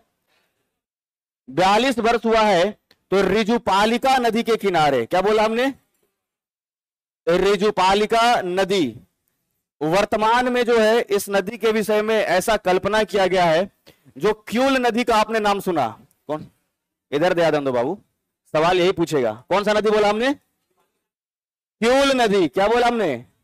वर्तमान में इसकी जो कल्पना की गई है क्यूल नदी से, उस समय इसको ऋजुपालिका नदी कह रहे हैं। क्या कह रहे हैं? ऋजुपालिका नदी एक गांव है जिसको बोलते हैं जाम्भिक गांव। क्या बोला हमने? जाम्भिक ग्राम। और इसी ग्राम में ऋजुपालिका नदी के तट पर एक साल के वृक्ष के नीचे, क्या बोला हमने? साल के वृक्ष के नीचे इनको ज्ञान की प्राप्ति हुई है। तो एक एक पॉइंट को यहां से ध्यान रखिएगा। 30 वर्ष के अवस्था में गृह त्याग किया इन्होंने। 12 वर्ष का जो है सत्य की खोज में लगातार भटकते रहे। 12 वर्ष के तपस्या के बाद जाम्भिक ग्राम, फिलहाल अभी वर्तमान में इसके जो है इस स्थान को लेकर के बड़ा कंफ्यूजन रहता है इतिहासकारों का कि कहां होगा, वैशाली में होगा या कहां होगा, पर फिर भी आपको मान के चलना है कि जाम्भिक गांव वर्तमान में जिसको जो मतलब अनुमान लगाया गया है जो जमुई जिला में, कहां बोला हमने, कहां बोला, और इसी जमुई जिला में जो है ये क्यूल नदी जो गुजरती है, तो यही देखा गया कि ये जाम्भिक ग्राम जमुई जिला के जो है क्यूल नदी वर्तमान में है, उसी को उस समय रिजुपालिका नदी के नाम से जाना जाता था। तो इसी जाम्भिक ग्राम में रिजुपालिका नदी के तट पर एक साल के वृक्ष के नीचे जो है वो इनको ज्ञान की प्राप्ति हुई। याद रहेगा ये। अब जब इनको ज्ञान की प्राप्ति हुई तो ये भी उपदेश देंगे। इनका जो उपदेश का भाषा है वो आपका पाली है, प्राकृत है। इन्होंने जो उपदेश दिया है वो प्राकृत भाषा में दिया है। कैसा दिया है? प्राकृत भाषा में दिया है। और पहला उपदेश अगर पूछ लिया जाए तो राजगीर याद रखना है। फर्स्ट सरमन अगर कहे, पहला उपदेश अगर कहे तो कहां याद रखना है? राजगीर में दिया है। और वो तमाम बातें अब ये भी शुरू करेंगे कि किस प्रकार से इस धर्म में क्या क्या परिवर्तन है, क्या क्या देखना है। तो यहां जो महावीर स्वामी है इन्होंने क्या रेडी किया है कि यहां भी सब लोग दुखों से भरे हुए हैं। क्या हो गया? पाली भाषा गौतम बुद्ध ना, ठीक तो बताया ना? गौतम बुद्ध ने दिया पाली भाषा में और महावीर स्वामी ने दिया प्राकृत भाषा में। ठीक है, तो पहला उपदेश कहां दिया इन्होंने? राजगीर में। तो जैसे बौद्ध धर्म में गौतम बुद्ध इस बात को रीड कर पा रहे थे कि यहां ये दुनिया ही दुखों से भरा हुआ है। मत लिखिए अभी, ठीक है, अभी सुन लीजिए अभी जो हम बता रहे हैं, नहीं तो फिर याद नहीं रहेगा। लिख तो लीजिएगा आप, ठीक है, याद नहीं रहेगा और एग्जाम में फिर याद आएगा कि सर लिखवाए हैं और आकर के बस कॉपी चेक करिएगा। ये गलती नहीं कीजिए आप लोग, ठीक है ना। जब हम पढ़ा रहे होते तो केवल पढ़िए, जल्दी जल्दी का कोई चक्कर ही नहीं है। तो जब यहां पर वहां जैसे गौतम बुद्ध इस बात को रीड कर पा रहे थे कि ये दुनिया बस दुखों से भरा हुआ है, तो महावीर स्वामी भी यही कह रहे हैं कि यहां भी बहुत दुखों से भरा हुआ है और दुखों का निदान के लिए इन्होंने त्रिरत्न दिया है। बात समझ में आ रही है? हालांकि बौद्ध धर्म में भी त्रिरत्न है, बुद्धम संघ, लेकिन बौद्ध धर्म में दुखों के निदान के लिए अष्टांगिक मार्ग बताया गया है। समझ में आ रहा है? बौद्ध धर्म में दुखों के निवारण के लिए अष्टांगिक मार्ग है। त्रिरत्न वहां पे भी है, थ्री जेम्स वहां पर भी है, लेकिन वो है बुद्ध, धम्म और संघ। यहां पर दुखों के निवारण के लिए जो है ये दिया गया है त्रिरत्न। और जरा ध्यान से देखिएगा, इस त्रिरत्न के बारे में विशेष करके आपसे पूछता है, त्रिरत्न क्यों है? दुखों के निवारण के लिए। जो दुखों का कारण बनता है अगर इसको दूर कर ले तो इन दुखों का निवारण होगा। और इसमें ध्यान से समझिएगा, पहला कहता है ये सम्यक दृष्टि, ठीक है, एकदम सही सही देखना है। मतलब समझिएगा, यहां पर जैसे कहा जाता है ना कि गांधी जी कहते थे बुरा मत देखो, बुरा मत सुनो, बुरा मत करो, लेकिन इसमें फिलोसफर क्या कहेंगे कि पहले उसके दिमाग में तुम बुरा वर्ड भर रहे हो, इसके बदले तुम ये कहो सही देखो, सही करो और सही सुनो। बात समझ में आ रही है? मगर ऐसे हम कहें कि डाकू नहीं बनना है, मतलब जैसे अगर अब सब लोग आंख बंद करिए, देखिए कैसे उल्टा काम करता है। आंख बंद करिए एक बार सभी लोग, अरे करो करो, देख क्यों रहे हो, बंद किए। अब हम जो कह रहे हैं एकदम उसी हिसाब से करिएगा, ठीक है। अपने माता जी का नाम अपने दिमाग में बिल्कुल नहीं लाइए, अपने माता जी का चेहरा अपने आंखों के सामने बिल्कुल नहीं लाइए। आपके घर में जहां पर चापाकल या मोटर लगा हुआ है उसको एकदम नहीं देखना है। तो लग रहा है वही दिख रहा है, दिख रहा है कि नहीं दिख रहा है? दिख रहा है। तो हमारा दिमाग प्रैक्टिकली काम कैसे कर रहा है समझ रहे हो? हाँ, छोटा बच्चा को देखो, पिताजी कहते हैं कि झगड़ा नहीं करो, पिताजी कहते हैं कि उस घर में नहीं जाना है, तो उसका दिमाग यही काम करे आखिर क्या है उस घर में, और वही जाना है। उससे दोस्ती नहीं करो, वो खाने के लिए देते नहीं। तो ये समझ रहे हो कि नहीं बात?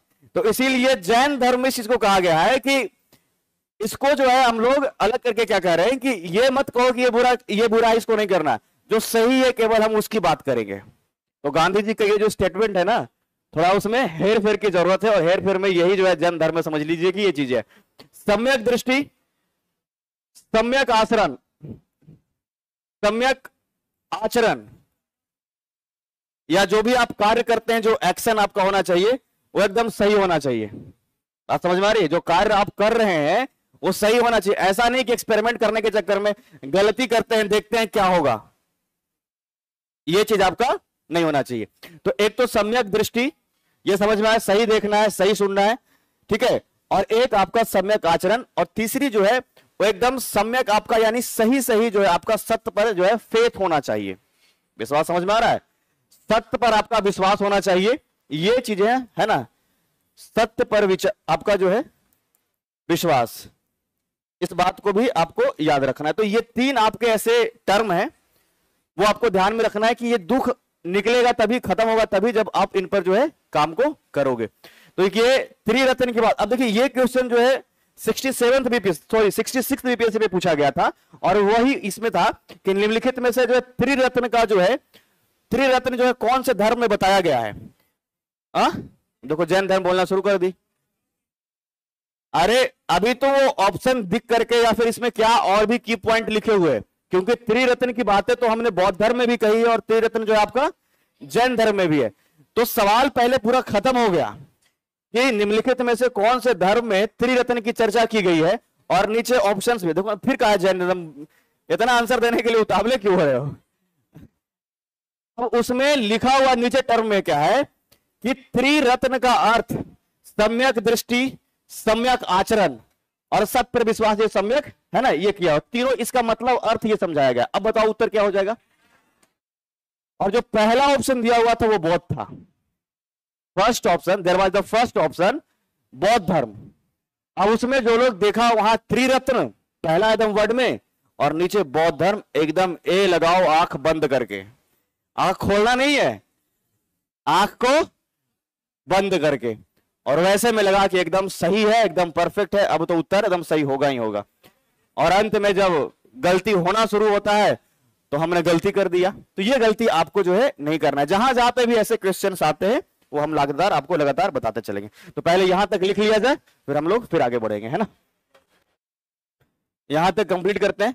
पहले सेन डायनेस्टी के बारे में थोड़ा सा लिख लीजिए। या तो बौद्ध कंप्लीट किया था ना कल आप, तो जैन लिखवा देगा पहले, तो सेम थोड़ा अलग हो जाएगा, क्योंकि बीच में एक को बताना भी थोड़ा ठीक नहीं रहेगा मेरे हिसाब से। तो शॉर्ट में सबसे पहले इसको आप लोग नोट डाउन कर लीजिए बोर्ड से ही, ठीक है। इसमें कोई विशेष तो होगा नहीं।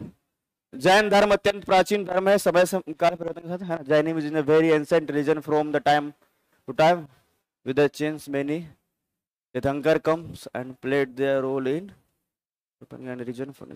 फर्स्ट वन ऋषभ देव से महावीर स्वामी, यहाँ ऋग्वेद में यहाँ मेंशन कर देना है, ऋग्वेदा में ये मेंशन है महावीर स्वामी, रियल फाउंडर,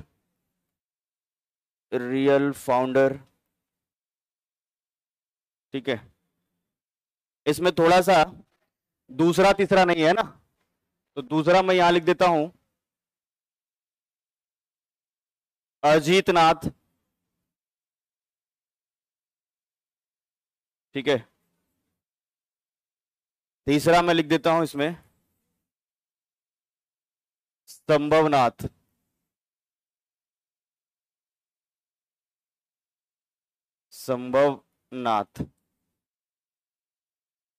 ठीक है। इसका अर्थ होता है विजेता। 23वां मेंशन है, 24वां मेंशन है। चलिए इंग्लिश वाले लोग भी यहां पर ऋषभ देव के साथ में ऋग्वेद को थोड़ा ब्रैकेट में लीजिए ताकि आप समझ जाए। We get information from Rigveda, real founder Mahavir Swami, 23वां पार्श्वनाथ, है ना, 24वां। जी लिखिए इसको सभी लोग।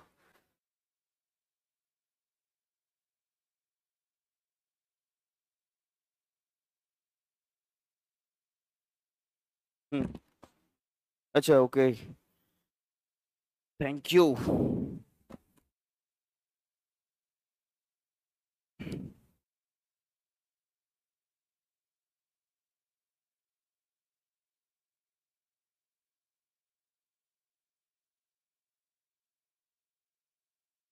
क्लास छुट्टी का कोई जल्दी तो आज नहीं है ना, तो आप लोग एकदम आराम से पढ़ते ही रहिएगा, ठीक है। हाँ, तो आपके तरफ से ये शिकायत है कि सर सिलेबस जल्दी नहीं हो रहा है। हमारा क्या है, हमारे लिए तो और अच्छी बात है।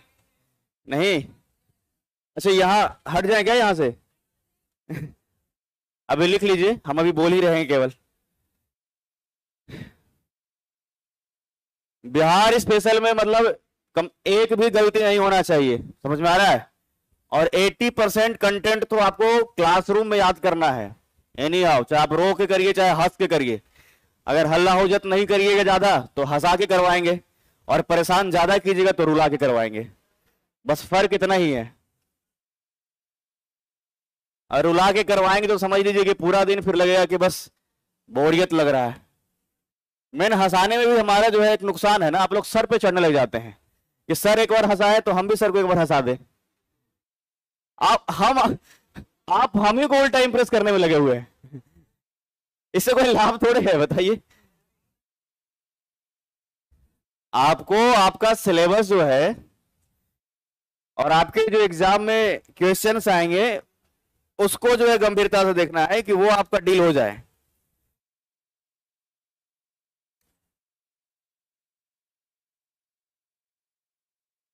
समझ गए ना?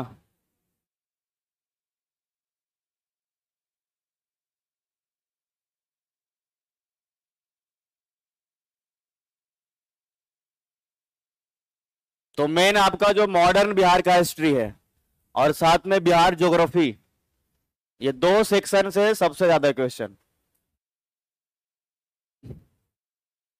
और प्रीवियस ईयर के क्वेश्चंस को आप लोग थोड़ा देखा करिए, ऐसा नहीं कि मेरे कहने पर ही केवल पता चला जो पढ़ा रहे हैं वो आ रहा है कि नहीं, ये भी आपका ध्यान होना चाहिए। नहीं तो हम पढ़ाते पढ़ाते कर्नाटक के इतिहास भी पढ़ाना शुरू कर देंगे। लिख लिए? कुछ लोग अभी भी लिख रहे हैं।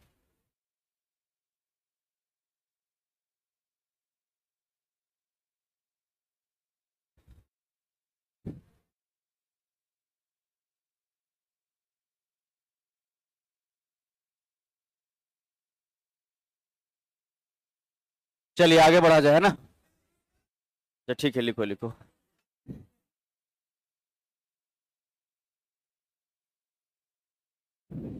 इस क्लासरूम में केवल 20% ऐसे बच्चे हैं जिनका फोकस हुड़दंगबाजी पर होता है, और इसी क्लासरूम में 30% बच्चे ऐसे हैं जो प्रॉपर पढ़ाई करते हैं, और जो बचे हुए बच्चे हैं वो एकदम सामान्य में न्यूट्रल रहते हैं। मतलब हो रहा है तो पढ़ाई भी कर लेंगे और नहीं तो ऐसे बैठे हुए भी रहेंगे। समझ में आ रहा है? हमने जो एनालिसिस किया है, लेकिन बस यही सलाह है, जो हुड़दंग में थोड़ा ज्यादा फोकस करते हैं, थोड़ा आप शांति बना करके अगर रखेंगे तो आपके भी कुछ मार्क्स अच्छे आ जाएंगे, ठीक है ना? मतलब आप क्वालिफाई करेंगे अगर आप मेहनत किए हैं तो।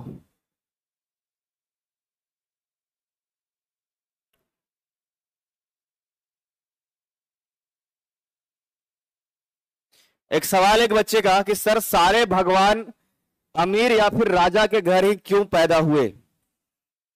समझ में?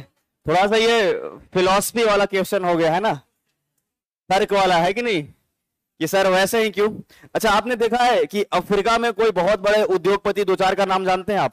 अफ्रीका में कोई ऐसा, नाइजीरिया का, बुरुंडी का, युगांडा का कोई बहुत बड़ा, जैसे कि एलन मस्क हो, मार्क जकरबर्ग हो, ऐसा कोई है क्या? एनवायरमेंट का एक बहुत बड़ा असर पड़ता है, समझ गए?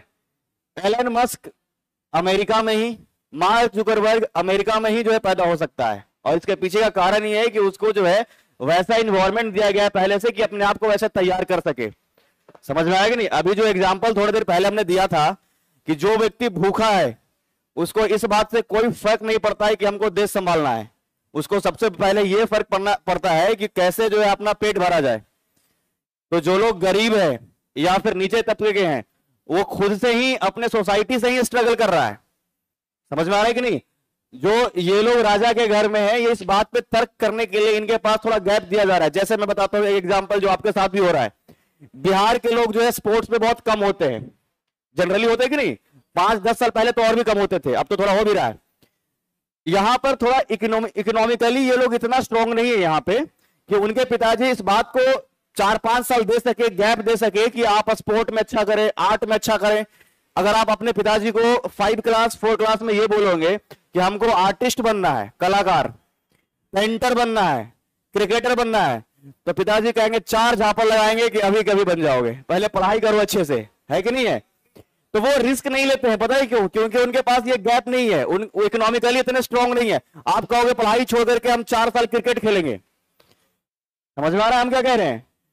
थोड़ा तो 4 साल का जो है ना आपको मौका ही नहीं दिया जाएगा। आप अच्छा कर सकते हैं, इसकी संभावना है, ऐसी नहीं कि नहीं कर सकते हैं, लेकिन आपको ये स्पेस नहीं दिया जाता है क्योंकि आप तमाम चीजों से बंधे हुए हैं। हरियाणा के लोग स्पोर्ट्स में काफी अच्छे हैं, तो हरियाणा में लोगों के पास 100-100 बीघा जमीन है और उनको बस 2 ही चीज अच्छा लगता है, चाहे तो हमारा घर का लड़का है या तो सेना में जाएगा, उसको लोग बहुत ही सम्मान का नौकरी मानते हैं, और चाहे तो किसी न किसी स्तर से कुश्ती करेगा, भाला फेंकेगा, क्रिकेट खेलेगा। समझ में आ रहा है कि नहीं समझ में आ रहा है? तो वहां के लोग जो है स्पोर्ट्स में ज्यादा है क्योंकि उसको उसका परवरिश ही इस हिसाब से किया गया है। तो ये गैप आपको कम मिल रहा है, उनको ज्यादा मिल रहा है, तो जाहिर सी बात है कि वही आपको ज्यादा दिखेंगे, आप कम दिखोगे वहां पर। बिहार के लोग आईएएस ज्यादा क्लियर कर रहे हैं, सरकारी नौकरी में सबसे अधिक लोग जो है बिहार और उत्तर प्रदेश के लोग शामिल हैं, क्योंकि आपके पास ऑप्शन नहीं है और आपका एक तरफा ध्यान है कि बस यही ऑप्शन है। मतलब जैसे बिहार में नहीं कहते नौकरी मतलब केवल सरकारी का मान्य है कि नहीं?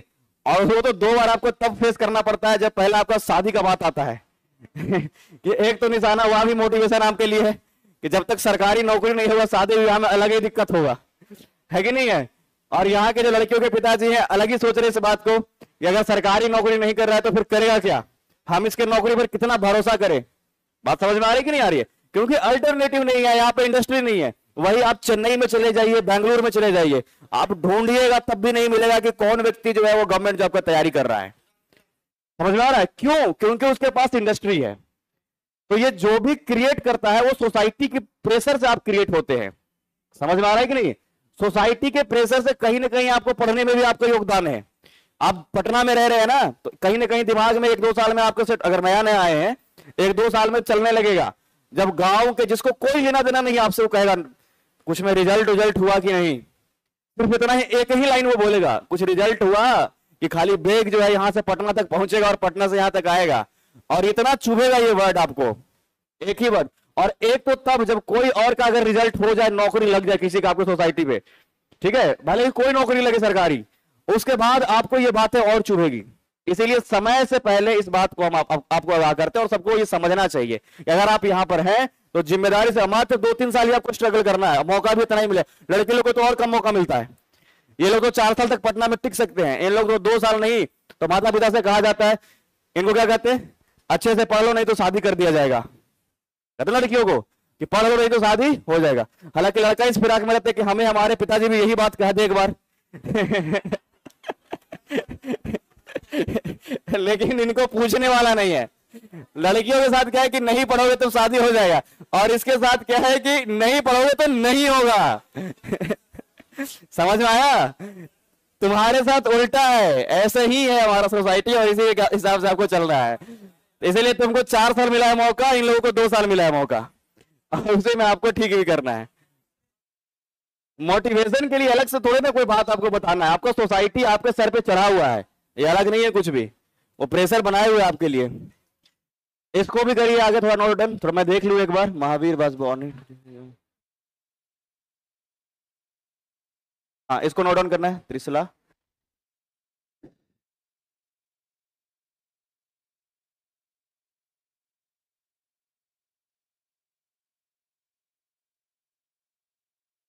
डाउटर इनका जो है प्रियदर्शी महावीर, इस शॉर्ट में ये सेंटेंस में है नहीं तो मैं लिखवा देता इसको। Mahavir Swami left his 13 after 12 years of penance lived in Jambik village at the age of 42. It's near the under the sal tree.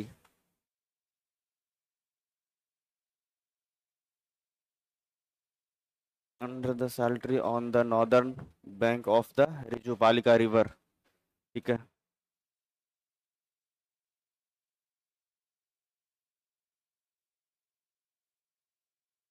ठीक है, बस जाम्बी के टाइम पर ब्रैकेट में आपको एक जमुई लिख लेना है, बस, और कुछ नहीं है अधिक। ठीक है, रिजुपालिका नदी को, है ना, वर्तमान क्यूल नदी और यहां जाम्बी ग्राम, ये जो है वर्तमान जमुई में। ठीक है, क्लियर है? अरे ये शॉर्ट में ही बिल्कुल लिखा हुआ है, ज्यादा समय नहीं लगेगा, लैंग्वेज में लिखवाने में और भी लग जाएगा ज्यादा। पानी चाहिए।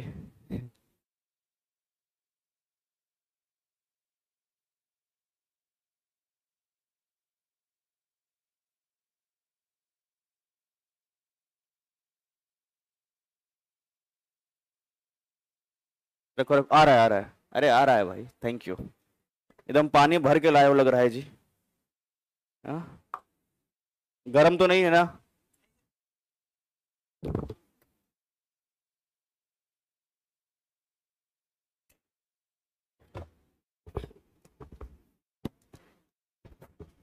गला बहुत सूखता है ना लगातार बोलने में।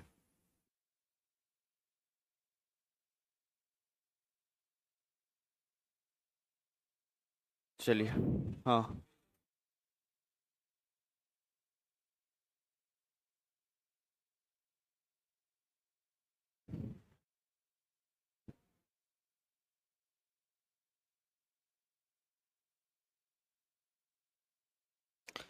तो एंसेंट बिहार से 3 या 4 क्वेश्चन दिमाग में सेट रखना है, क्या आएगा आपके पेपर में। 2-3 साल से तो मेडिवल बिहार से क्वेश्चन ही नहीं आया है, लेकिन फिर भी थोड़ा बहुत पढ़ना है आपको। एक प्रश्न या 2 प्रश्न आएगा आपका मेडिवल बिहार से।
एक्चुअल में जो ये पीपीटी बनाता है ना, वो गूगल ट्रांसलेटर से कॉपी पेस्ट करता है।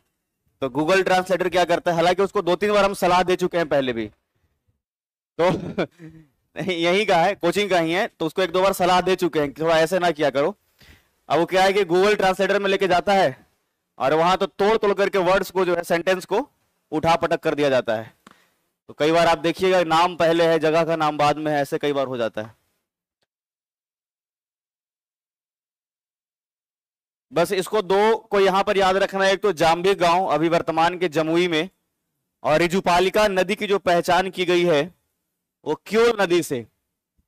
बिहार की नदियां जब आप पढ़ेंगे तो आपको आंख बंद करके दिखेगा सारा नदी, सारा नदी, सारा झील, झरना।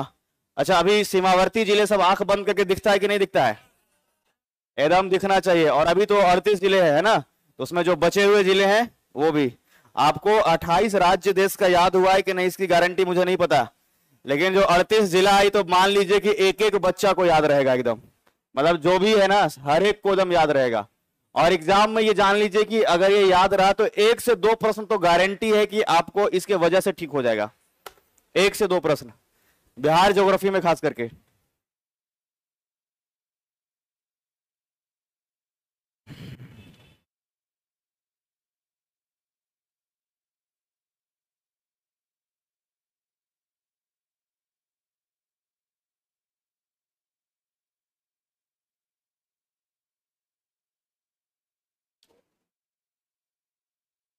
कंप्लीट हो जाए तो बताइएगा।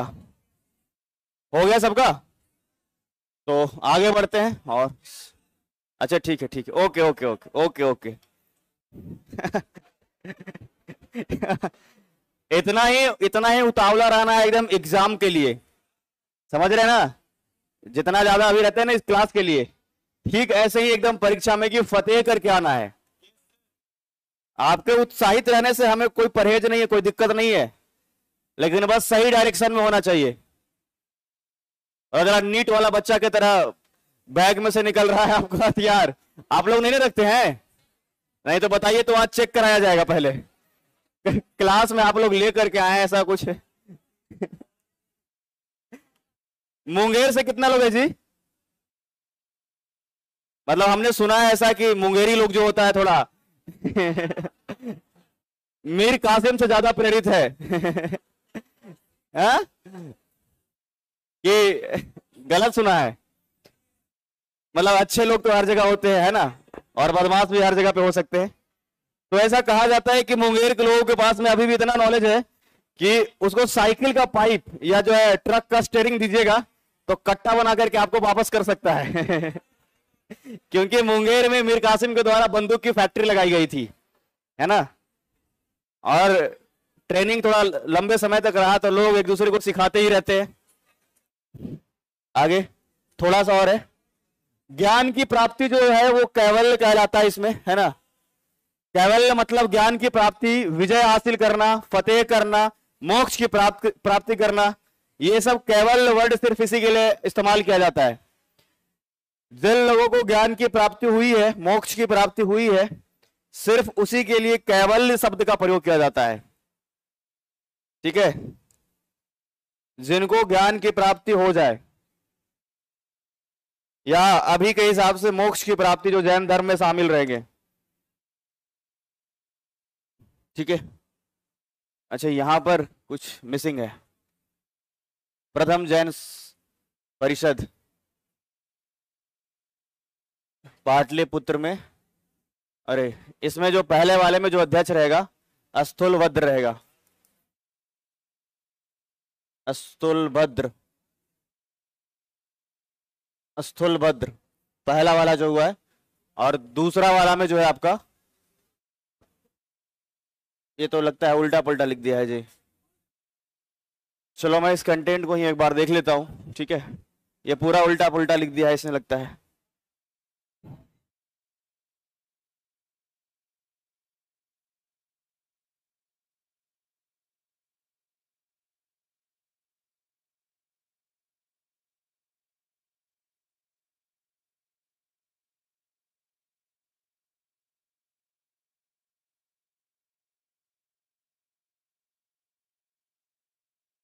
देवर्षि क्षमा, है ना? तो हाँ बताइए। अर्धमगधी, यही तो पहचान है टाइपिस्ट का। कि वही टाइपिस्ट ने टाइप किया है, और वो क्लास भी देखता है, तुम्हें पता है?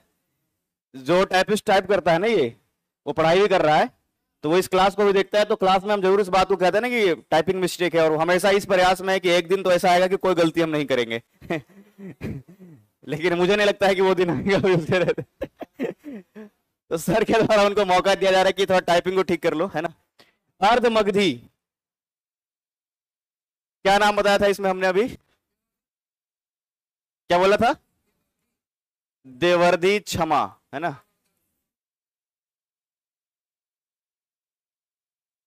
जो दूसरे आपके जैन परिषद हुआ है बल्लभी, जो कि गुजरात का हिस्सा है। इंग्लिश वाले भी थोड़ा ध्यान देंगे इधर। इसमें जो है बौद्ध संगीति यानी बौद्ध सभा जो है दो हुए, सॉरी जैन परिषद दो हुए हैं। पहला वाला जो हुआ है 3री शताब्दी ईस्वी पूर्व, जो पटना में हुआ है यानी पाटलिपुत्र में, और इस समय जो है स्थूलभद्र के नेतृत्व में। दूसरा वाला जो है आपका, वो आपका बल्लभी। अच्छा यहां भी देखो मिस्टेक किया है उसने, समय को खैर नहीं लिखो, ठीक है?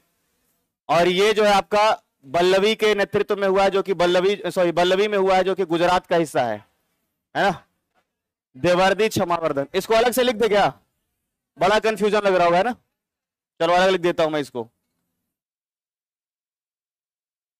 जैन सभा टोटल 2 हुआ है। पहला हुआ है जो आप लिख देते हैं, बोल भी देंगे, ठीक है। पाटलिपुत्र में हुआ है अस्तुल भद्र के नेतृत्व, और दूसरा जो हुआ है बल्लभी, और ये गुजरात का हिस्सा है अभी। और यहां जो आपको मेंशन करना है देवर्दी,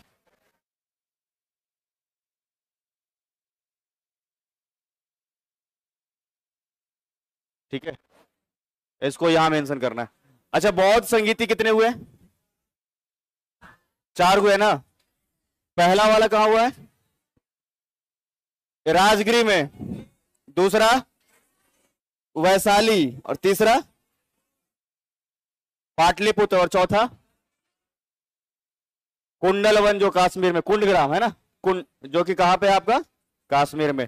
पहला वाला अजात शत्रु के शासनकाल में, दूसरा कालाशोक, तीसरा अशोक, और चौथा कनिष्क के शासनकाल में। आज ये इतना येलो कैसे है? कुछ और तो नहीं समझ दियो। आगे भी क्लास लेना है इसलिए पूछ रहे हैं। तो अनिल कपूर की तरह कहीं हमको विष मत पिला देना है। उसके फिल्म में ऐसा होता था ना, पहले वाले फिल्मों में बहुत अधिक, इस पानी को या इस दूध को नहीं पीना है क्योंकि इसमें जहर मिलाया गया है। हालांकि ऐसा उम्मीद तो हम नहीं कर सकते। लेकिन इतना पीला कैसे होगा? नारियल पानी इतना पीला कैसा है? सो रहा था क्या यार? बताओ। लिख लिया आप लोग? लिखिए इसको। अच्छा, इसमें कुछ बातें और भी समझना है। देखो सवाल तुम लोगों का कैसा आता है यार, इतना मेच्योर।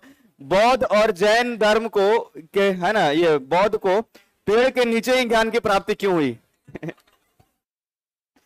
पेड़ के नीचे ही, किसका सवाल है? कौन से बच्चे का, जरा बताइए मुझे। मतलब इसलिए हुआ क्योंकि बिस्कोमान भवन जो है वो पटना का बना हुआ उस समय नहीं था, नहीं तो उसी के छत पर जाकर के वो बैठता। अरे जाहिर सी बात है, उसको शांति चाहिए। अरे तपस्या कहां कर सकता है? तबेला में तो कर नहीं सकता है तपस्या। तपस्या जब भी करेगा या तो जंगल में करेगा, पेड़ के नीचे करेगा जहां शांति हो, नदी के तट पर करेगा, ऐसे जगह पर ही ना। कह रहा है पेड़ के नीचे में ही क्यों हुआ? मतलब अगला सवाल हम उम्मीद करते हैं कि आपका ऐसा होगा कि औरंगजेब जो है जूता पहन करके क्यों लड़ाई करने जाता था? या सर औरंगजेब कौन से कलर का जूता पहनता था? देखो कल काला है। अरे आपके सवाल थोड़ा रिलेवेंट चीजें होनी चाहिए। तो जीएस में सवाल तो कुछ भी हो सकता है। तो किसी राजा के बारे में बताए, उनके मौसी का नाम क्या है सर, उनके नानी का घर कहाँ है सर, जो जरूरत रहेगा उसी को बताएंगे ना हम। तो होने का तो इसमें कोई भी सवाल आपका बन सकता है। इसके पहले एक बात समझ लीजिए थोड़ा, यहां पर देखिए जैन धर्म में क्या हुआ कि आगे चल करके ये धर्म 2 भागों में बट गया, एक श्वेतांबर और एक दिगंबर। बात समझ में आ रही है? एक श्वेतांबर और एक, तो जो अस्थूल भद्र है उसके नेतृत्व में जो है श्वेतांबर बना। बात समझ में आ रही है? ये 2 भागों में बट गया ये आपका जो है जैन धर्म। एक हमने क्या कहा? श्वेतांबर, ठीक है। इसमें क्या है कि लोग श्वेत कपड़े पहन करके चलते थे, ठीक है, श्वेत कपड़े पहनते थे। और इसको जो है अस्थूल भद्र के नेतृत्व में, है ना। दूसरा जो इसका है उसको कहते हैं दिगंबर। स्टार्टिंग में जब हम पटना है तो बड़ा कंफ्यूजन होने लगा हमको। एक जगह है गोलकर सॉरी दिनकर गोलंबर। राइट। तो हम पहली बार जब यहाँ ऑटो में बैठे तो बोल रहे एक बार क्या कि हमको दिगंबर गोलंबर पहुंचा दो।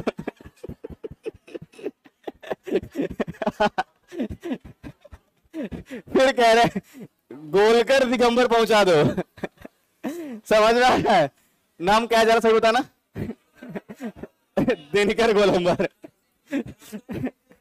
समझ में आ रहा है आपको?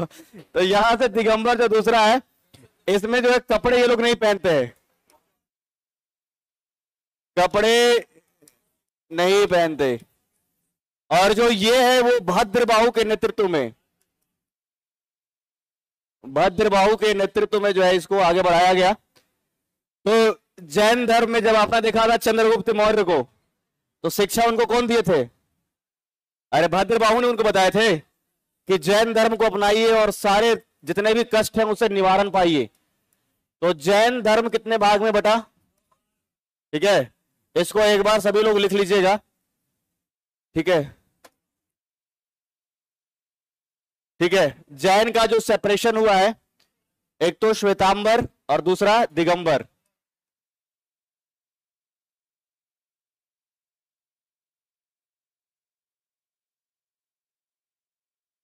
तो इसमें एक तो श्वेत कपड़े ये पहनते थे अस्तुल भद्र के नेतृत्व में, और एक तरफ जो है कपड़े ही नहीं पहनते जो भद्रबाहु के नेतृत्व में आगे हुआ। अच्छा, शुरुआती दौर में ये महावीर जो है कह रहे हैं कि मतलब भगवान जैसी चीज कुछ होती नहीं है। ये लोग आत्मा को मानते थे लेकिन भगवान को नहीं मानते थे। आगे चल करके यही दो भाग में जब बट गया है, तो जो इसमें श्वेतांबर वाले है ना, स्थूल भद्र वाले लोग हैं, ये खुद जो है पूजा करना शुरू कर दिए जो है महावीर स्वामी का। तो ये कहते थे भगवान नहीं होते हैं, उनका ही पूजा आगे चल करके होने लग गया। इसी प्रकार से बौद्ध भी दो भागों में बटा था, एक हीनयान और एक महायान। बौद्ध धर्म से संबंधित जो है बातें उन ग्रंथ में जो लिखी गई है वो त्रिपिटक में है ना, जिसमें कि आपने उसमें देखा पिटक जो बना है, एक तो है ना जो आपका सुत पिटक, विनय पिटक और अभिधम पिटक, ये सब आपने लिखा होगा पहले, मंजू सर ने लिखवाया होगा है ना। धर्म से संबंधित नीतियों को सुत पिटक, विनय पिटक और अभिधम पिटक में लिखा गया है ना। चलिए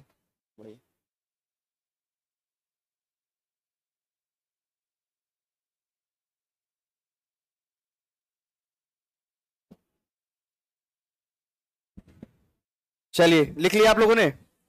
सही में इस नारियल पानी का टेस्ट अलग था जी। कुछ हुआ तब बताते हैं तुमको हम।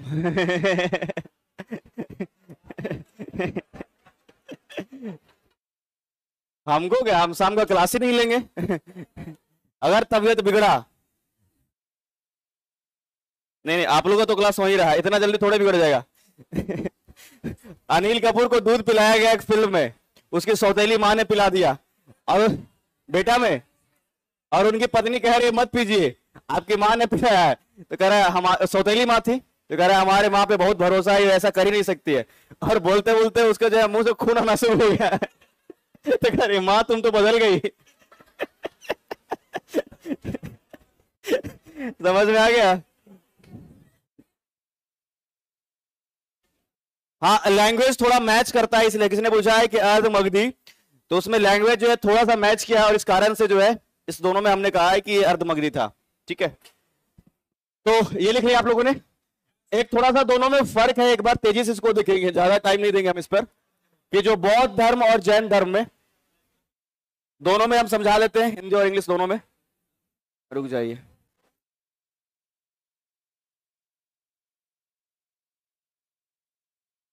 देखिएगा बौद्ध धर्म के समय जो उपदेश दिए गए थे वो कौन से भाषा में थी? पाली भाषा में थी ना, गौतम बुद्ध ने जो दिया था। महावीर के उपदेश जो थे वो कौन से भाषा में थी? प्राकृत भाषा में थे। इसको पता होगा आपको। विदेशों में प्रचार अधिक हुआ था बौद्ध धर्म का, क्योंकि कई ऐसे शासक रहे कि जो इसके प्रचार प्रसार में लगातार अपनी भूमिका अदा करते रहे अलग अलग समय पर, जिसमें सबसे ज्यादा कौन? तो इस धर्म को अंतर्राष्ट्रीय धर्म बनाने की भूमिका सबसे अधिक, और इसका प्रचार सिर्फ और सिर्फ भारत में हुआ, आगे चल करके यहां भी सीमित हो गया, क्योंकि इसमें जो कठोर नियम बनाए गए हैं एकदम से कि झूठ नहीं बोलो, हमेशा सत्य के तरफ रहिए, है ना, किसी भी जीव जंतु को नहीं मारना है चाहे छोटा हो, है ना। तो इस कारण से लोग थोड़ा बन गए। संघ एवं भिक्षुओं पर आधारित था, मतलब आगे चल करके इसके संघ बने हुए थे, और जो भिक्षुक बौद्ध भिक्षुक हुआ करते थे इसके प्रचार प्रसार में बहुत अधिक भूमिका भी निभाते थे। इसमें क्या है, अनुयायियों पर आधारित था। कहने का मतलब जो केवल मानने वाले हैं वही शामिल है, बीच बीच में इनको कोई ऐसा नहीं कि धर्म गुरु बनकर के आकर के और समझा रहे हैं, ऐसा नहीं होता था। अगला, ईश्वर एवं आत्मा को नकारते हैं, ये जो है आपका बौद्ध धर्म, ईश्वर को एवं आत्मा को। अगर जैन की बात कहे तो ये आत्मा को मानता है, लेकिन ये भी जो है ईश्वर को नहीं मानता है। बात समझ में आ रही है? आत्मा को मानता है लेकिन ईश्वर को अगला देखिएगा नेक्स्ट क्या कह रहा है इसमें, बौद्ध धर्म मोक्ष को है ना मध्यम मार्ग माना है। जो मोक्ष प्राप्ति है उसको मध्यम मार्ग, ना बहुत ज्यादा कष्ट और ना हो बहुत ज्यादा आराम। मतलब अगर आप मोक्ष आपको प्राप्ति करना है तो सन्यासी भी कर सकता है इसमें रह करके, और गृहस्थ जीवन में भी रह करके कर सकता है। मध्यम मार्ग के लिए मतलब ये है कि जो लोग एक तो सन्यासी बन गए वो भी कर सकते हैं, जो गृहस्थ जीवन में है अगर वो भी कुछ सावधानी बरते तो इनके जो अष्टांगिक मार्ग दिए गए हैं तो उस मार्ग पे चल करके मोक्ष की प्राप्ति कर सकते हैं। मोक्ष की प्राप्ति मतलब समझते हैं, इस जीवन मरण से हमेशा के लिए मुक्ति। जैसे कहते हैं ना एकदम सीधा स्वर्ग में चले गए, अरे यहां तो पृथ्वी पर 80 वर्ष 100 वर्ष के लिए है, तो एक बार जो आपने बनाया अपने पूरे जीवन में, फिर आप मर गए, फिर दोबारा जन्म लिए, फिर बनाना पड़ेगा। लेकिन जो एक बार मोक्ष की प्राप्ति कर लेता है वो ऊपर से नहीं देखता है कि नीचे वाले लोग बस केवल क्या कर रहे हैं, और वहां सब सुविधा है। इस तरीके से आप मोक्ष की प्राप्ति मतलब समझिए। अरे हिंदू धर्म में भी होता है, नहीं देखते हो, जैसे आपका जो है गया में जो है आपका पिंडदान होता है, तो पूर्वजों के आत्मा के शांति के लिए, मोक्ष की प्राप्ति के लिए यही तो किया जाता है ना पिंडदान में। तो इसमें यह जैन धर्म में मोक्ष की प्राप्ति जो है संलेखना विधि से होती है ना, संलेखना विधि से प्राण त्याग को माना जाता है। और तभी चंद्रगुप्त मौर्य इसी संलेखना विधि को अपना करके और मोक्ष की प्राप्ति, कम से कम उनको ये बात समझ में आ रहा होगा, अगर सच में मोक्ष की प्राप्ति चंद्रगुप्त मौर्य की हुई होगी कि हाँ हमारे बारे में पढ़ तो रहे हैं लोग ये लगेगा ना जिसको उनको कि नहीं, अरे अगर मान लीजिए अगर उनको मोक्ष की प्राप्ति हुई तो ऊपर से कम देख रहे हैं हमारे बारे में लोग पढ़ तो रहा, अभी भूला नहीं है कोई लोग इतिहास पढ़ रहे। आगे देखिएगा, बौद्ध धर्म में नग्न मूर्तियां की पूजा नहीं होती है। महावीर की नग्न मूर्तियों के उपासक थे। अब इसमें जो पहला फेज हमने जो बताया था आपको, ठीक है, जो श्वेतांबर वाले लोग थे, दिगंबर वाले, इसमें जो ये खुद बोल रहे हैं कि पूजा नहीं करना है, और आगे चलकर ये इनका ही पूजा होना प्रारंभ हो गया। तो एक तो इस काल में हम यक्ष यक्षिणी, जब बिहार का जो आपका आर्ट एंड कल्चर का सेक्शन पढ़ाएंगे, तो इसी पाटलिपुत्र में पटना में एक जगह है जिसका नाम है दीदारगंज, नाम सुना है? तो दीदारगंज से यक्षिणी की मूर्ति प्राप्त हुई है, ठीक है, और ये मौर्य टाइम पर जो है वो बनाया गया था यक्षिणी की मूर्ति। तो जो यक्षिणी होती थी वो देवदूत के रूप में माना जाता था। मतलब समझ रहे, मतलब भगवान तो नहीं लेकिन भगवान के जैसे ही, बात समझ में? जैन में तो उस समय लोग ये कहते थे कि ईश्वर नहीं है अगर, तो हमारे लिए जो जीन है वही सबसे प्रमुख व्यक्ति है। जैसे हमने कहा ना कि जीन वर्ड से बना ये लोग, तो इनके जो भी आपके मूर्तियां रहेंगे यक्ष यक्षिणी का, इन लोगों को ही प्रधानता दिया जाएगा। तो इसमें नग्न मूर्तियां जो है, आपने इम्तियाज अहमद का पुस्तक देखा है बिहार स्पेशल का, उसके फ्रंट पेज पे जो दिखता है वो यक्षिणी की मूर्ति है जो पटना के दीदारगंज से प्राप्त हुआ है। तो आर्ट एंड कल्चर का सेक्शन जब बताएंगे तो खूब अच्छे से समझाएंगे कि कौन सा इसमें पत्थर इस्तेमाल किया गया है, फीचर्स उसका क्या क्या है। आगे देखिएगा इसमें क्या है, अहिंसा का नियम व्यवहारिक था। इसमें जो है अहिंसा का नियम बहुत ही कठोर है, इतना कठोर है कि कह रहा है कि आपके पैर से अगर चींटी भी मर जाए तो समझ लीजिए कि आपका एक पाप उसमें जुड़ चुका है। उसमें एक तरफ पाप एक तरफ पुण्य जैन धर्म में, और एक तरफ जो आप गलती जो करते जा रहे हैं आपके पाप में जुड़ते जा रहा है, और जो पुण्य कर रहे हैं वो उसको रिड्यूस कर रहा है। जितना अधिक पुण्य करिएगा पाप खत्म होगा। बात समझ में आ रही है? तो ये जो आपके बौद्ध धर्म है उसमें तो मध्यम है, मतलब नॉर्मल है, बस किसी जैसे बड़े पशु का है जो हत्या मत करो। अब चल रहे हैं और गलती से चींटी मर गया, कॉकरोच मर गया, तो इसमें हमारी कोई विशेष गलती थोड़े है। अब एक तो है नहीं कि एकदम दूरबीन से देखते चले कि कहां पर कुछ नहीं है फिर हम वहीं से गुजरेंगे, ये नहीं करेंगे। तो यहाँ मध्यम मार्ग है, जबकि यहाँ आपके कठोर है। यहाँ अगर बात किया जाए तो अष्टांगिक मार्ग से जो है गृहस्थ भी निर्वाण प्राप्त कर सकते हैं। मतलब अगर अष्टांगिक मार्ग को आप अपनाए हुए हैं तो गृहस्थ जीवन मतलब आप अपने पूरा परिवार के साथ रहते हुए, आपके पत्नी है, पिताजी है, माताजी है, पुत्र है, सबको रहते हुए गृहस्थ जीवन में रहते हुए भी आप मोक्ष की प्राप्ति कर सकते हैं। जबकि जैन धर्म में अगर कहा जाए तो गृहस्थ जीवन में रह करके निर्वाण प्राप्त करना असंभव है। कुछ दिन पहले एक वीडियो वायरल हुआ था, एक छोटा लड़का जो है वो सन्यासी बना था, आपने देखा था? उनकी माताजी ने, वो मतलब करोड़ों का मालिक था, लेकिन उसको जो है उसने क्या है सन्यास धारण किया था और वो सन्यासी बना। श्वेत कपड़े में आपने देखा होगा, लगता है 12-13 वर्ष का लड़का हुआ होगा। तो वो मतलब वो मोक्ष की प्राप्ति के लिए तकनीक समझ रहे हैं कितना कठोर है। आप सोचिए पूरे जीवन भर वो मतलब पारिवारिक मोह माया से बिल्कुल दूर रहेगा। अब ये नहीं कि उनके माता जी है, उनके पिताजी है, तो उस मोह में नहीं रहना है। बात समझ में आई आपको? वो जो है आपके इस पूरे जो है जितने भी इस दैनिक जीवन में जो कुछ भी है, घर हो गया, धन दौलत हो गया, ये से सबसे जो है एकदम दूर रहना। खाने पीने के नियम भी बड़ा कठोर होता है कि क्या खाना खाना है। पहनने का नियम तो कठोर है ही, जीवन जीने का नियम कठोर है। मतलब ये बहुत टफ होता है, और खास करके एक माता के लिए कितना टफ रहा होगा, इस बात को समझिए। अपना बेटा को सन्यासी देखना है कि नहीं टफ काम। कोई भी माता पिता थोड़े चाहेंगे कि हमारा बेटा सन्यासी बन जाए एकदम से। अच्छा, पहले ऐसा होता था कि हिंदू धर्म में भी ऐसा होता है कि लोग घर से भाग जाते थे कई बार और वैराग्य धारण करते थे। वैराग्य समझते हैं? जो गांव गांव में सारंगी बजा करके देखते हैं वो भिक्षा मांगता है। और ऐसा कहा जाता है कि 10-12 वर्ष जो है वो लगातार अपने संग में रहने के बाद एक बार ऐसा होता है कि अपने घर पर भी भिक्षा मांगता है, और उस समय माता पिता उसकी पहचान ना करे, ये अगर है तब उसकी उपलब्धि है कि आपने वैराग्य धारण किया है। ऐसा आपने सुना है क्या? 8-10 साल तक बाहर रहा, फिर एकदम भेष बदल लिया, एकदम से सारंगी बजा रहा है और भिक्षा अपने ही घर में मांगने आ रहा है। ऐसे तो कई वीडियोज आए हैं जिसमें कि माता जी उसके पहचान गई। अरे भाई, माता तो माता होती है ना। 10 साल के बाद भी तुम आओ और इसको महसूस है, अब जबरदस्ती उसको पकड़ के कह रहा है कि अब दोबारा तुमको जाना ही नहीं है। तो कितना कठिन होता है एक माता पिता के लिए कि तुम वैराग्य बन जाओ। ये चीजें हैं। तो ऐसे जैन धर्म में जो है ये चीजें, तो अब सब लोग इसको नोट डाउन कर लिए करेंगे।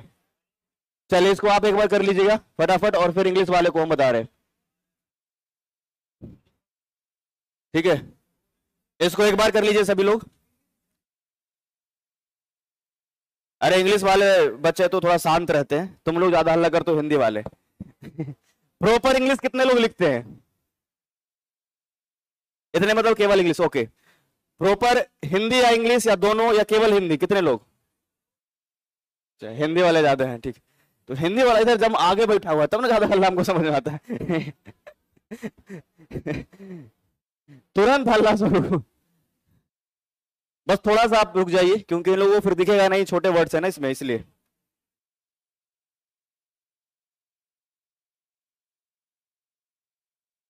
Who was Trishala? ये अभी बताया नहीं था क्या हमने? माता जी थी जो आपके, है ना, महावीर के माता जी त्रिशला। अच्छा, चेटक की ये बहन थी ना, लिच्छवी के जो राजा है उसके, चेटक उसकी जो है बहन थी ये। आगे चल करके इसी जो संघ है उसी से जो है बिंबिसार एक विवाह भी करते हैं। जो आपने चेलना का नाम सुना होगा, जो पुत्री रही थी ना चेटक की, बिंबिसार ने विवाह किया था उससे। चेलना, हाँ चेलना नाम है, लिच्छवी की राजकुमारी।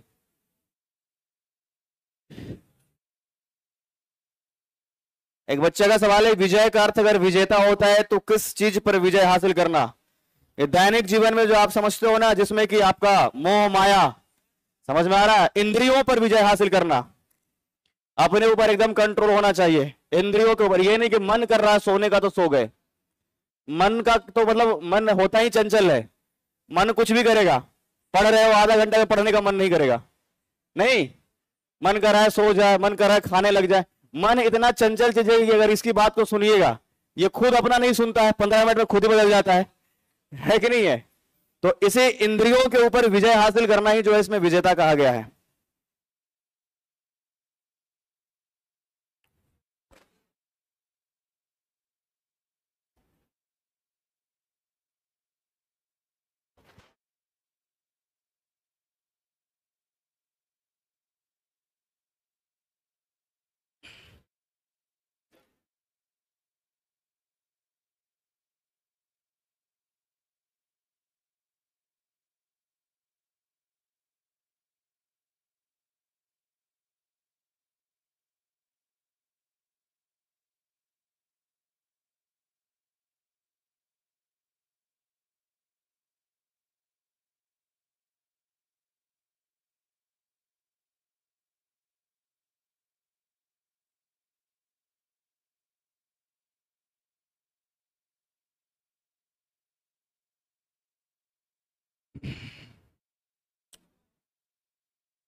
एक क्वेश्चन आने का हमेशा से जो है चांस रहता है, मिनिमम कम से कम एक क्वेश्चन जो बौद्ध और जैन से आता है हर साल लगभग।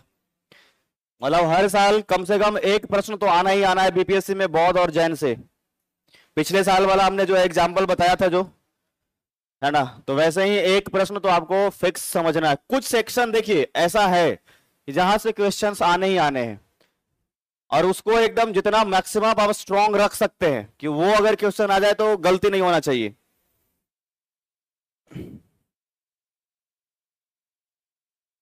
मौर्य डायनेस्टी, फिर आपके जो है गुप्ता हो गया, फिर उसके बाद इधर बौद्ध और जैन, फिर इधर जो हमने बताया था पाल, कर्नाट और सेन, ये तीनों एक साथ, यहां से क्वेश्चंस आ जाते हैं। अब धीरे धीरे जो क्वेश्चंस बन रहा है बीपीएससी में जो है यूपीएससी की तरह थोड़ा थोड़ा बनना शुरू हो गया है ना। ओनली ओनली ए ओनली, है ना, ऐसा करके केवल एक और दो, दो तीन, और ऐसा वाला क्वेश्चन रहता है उसमें दम आपका ना ध्यान दम मतलब अच्छे से जब तक नहीं लगाइएगा जब तक वो डील नहीं होगा।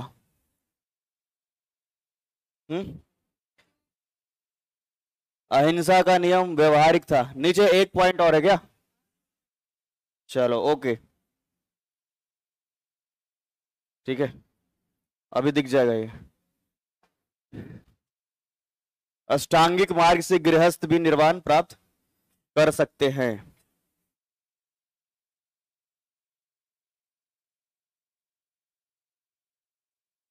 इसीलिए बौद्ध धर्म की तरफ लोगों का रुझान ज्यादा हो गया है ना, और जैन में लोग कहने लगे सब छोड़ करके मोक्ष की प्राप्ति करना है अगर तो रहने दो फिर अभी विश्वास नहीं किया जाए उस पर।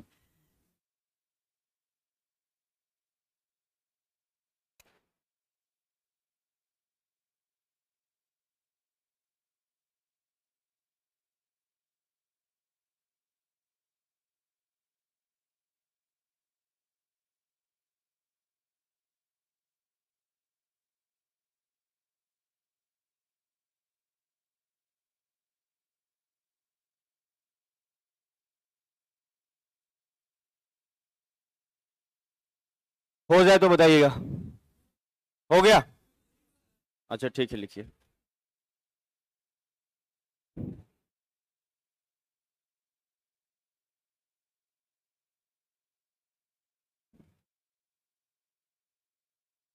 कितने लोग इस क्लासरूम में इंजीनियरिंग बैकग्राउंड से हैं? कोई है इसमें? बस एक दो? ओके, सिर्फ इसलिए पूछ रहे हैं क्योंकि इससे आपका एक डिसिप्लिन का प्रमाण आपको मिलेगा। ठीक है, जो बच्चे एक बार इंजीनियरिंग कॉलेज में जाते हैं, कुछ समझ में आए थे ना, डिसिप्लिन बहुत अच्छा सीखोगे। हाँ, लो हंस रहा है, ये हंस भी वही रहा है जो इंजीनियरिंग नहीं किया है। हम ये नहीं कह रहे हैं कि आपको करना जरूरी है, ठीक है, हम बस केवल ये पूछ रहे हैं। जब आप यूपीएससी का क्लासरूम देखिएगा जब दिल्ली में जाकर के, उसमें बहुत सारे ऐसे बच्चे मिलेंगे आपको। क्या आपने ब्रांच क्या था? नहीं पता अपना ब्रांच ही नहीं पता है। इधर बिहार से ही क्यों क्या जी बताओ। मेरा जो कॉलेज की पढ़ाई हुई है, एक तो ग्रेजुएशन जो हमने किया है वो चेन्नई से किया है। एसआरएम का नाम सुना है आपने? SRM university Chennai. और पोस्ट ग्रेजुएशन आईआईटी दिल्ली से मैंने किया है।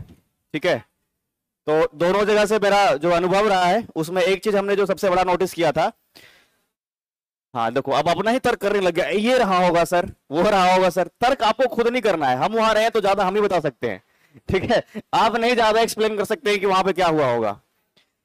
तो इसमें ध्यान रखिएगा, एक तो जो इंजीनियरिंग बैकग्राउंड के लोग होते हैं उसके अंदर एक पोटेंशियल जरूर रहता है।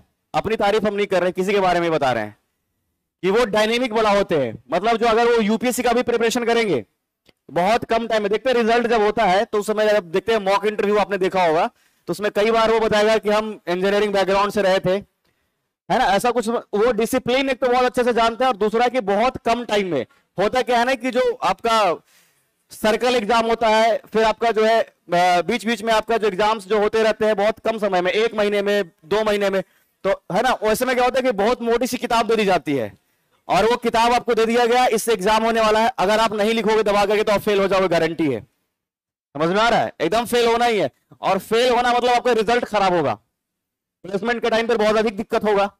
तो वो जो है बहुत कम टाइम में बहुत अधिक रटने की क्षमता, समझने की क्षमता, जबरदस्ती समझने की क्षमता, लिखने की क्षमता सब डेवलप हो जाता है। और इसीलिए थोड़ा वो लोग जब स्ट्रगल मतलब अपना कॉलेज टाइम में अधिक करते हैं तो बाद में भी अगर ये हैबिट बना रहता है तो थोड़ा जल्दी वो क्लियर करते हैं अपने एग्जाम्स को। जो लोग बाकी बैकग्राउंड से है, हालांकि उनके ही परिप्रेक्ष्य में ज्यादा आपका ये सब्जेक्ट है। अगर आपने ग्रेजुएशन नॉर्मल किया हिस्ट्री पॉलिटी ज्योग्राफी से तो आपके ही सब्जेक्ट पढ़ाए जाते हैं, लेकिन आप लोग ना थोड़ा सा आलसी ज्यादा हो जाते हैं।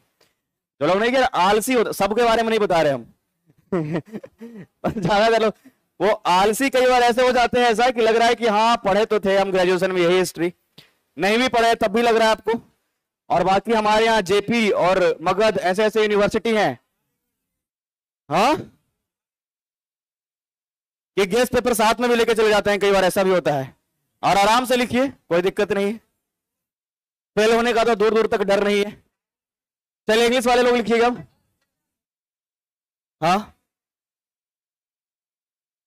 निर्वाण मतलब ज्ञान की प्राप्ति, महापरिनिर्वाण मतलब मृत्यु होता है। अरे मेरी बात सुन लो, ठीक है हम सर ने बताएगा उसी को शॉर्ट में बताएगा, लेकिन जब ज्ञान की प्राप्ति की जो घटना थी उसको निर्वाण कहा गया, और जो मृत्यु वाली घटना थी उसको महापरिनिर्वाण। ठीक है, अब मरने के लिए बोलेगा कि भाई ऐसे ऐसे करो, जाहिर सी बात है कि मोक्ष की प्राप्ति, ज्ञान की प्राप्ति है ना, इसके लिए ही कहेगा।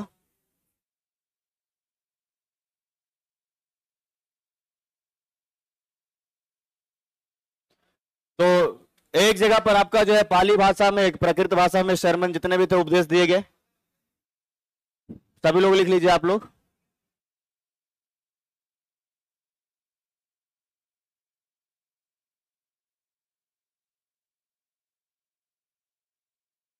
अब इसके बाद कोई भी टॉपिक आपको एकदम पूरा पढ़ा हुआ सीधा नहीं मिलेगा इतिहास में, बस रिलेटेड लगेगा कि उधर आपका मेडिवल इंडिया चल रहा है तो उधर मेडिवल बिहार चलेगा आपको, उधर मॉडर्न इंडिया चल रहा है तो इधर मॉडर्न बिहार चलेगा। एंसेंट वाला जो हिस्सा है वो एकदम सेम कॉमन ही है।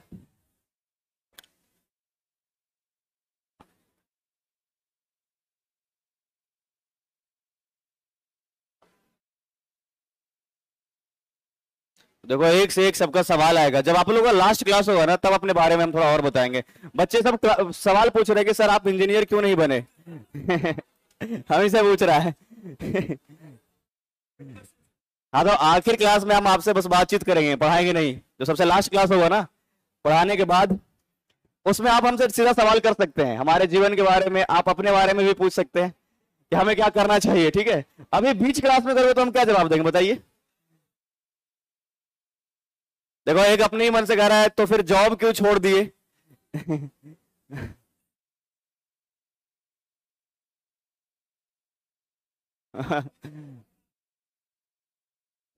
ये ऑनलाइन वाले ज्यादा पूछते हैं क्योंकि उसको पता है कि सीधा डांट हमको नहीं पड़ने वाला है। नीचे यहां तक लिख लिया क्या आप लोगों ने? यहां तक हो गया सबका? अरे बहुत फास्ट है आप लोग तो, आप लोग तो बहुत फास्ट है। ओके,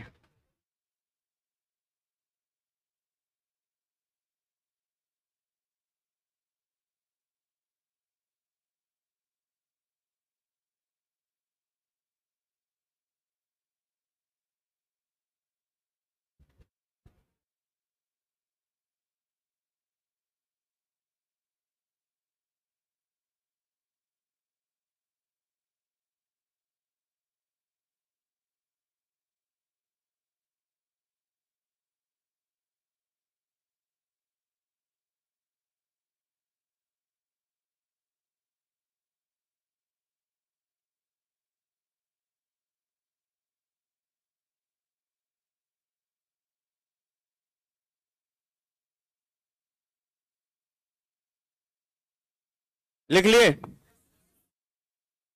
कंप्लीट हो गया?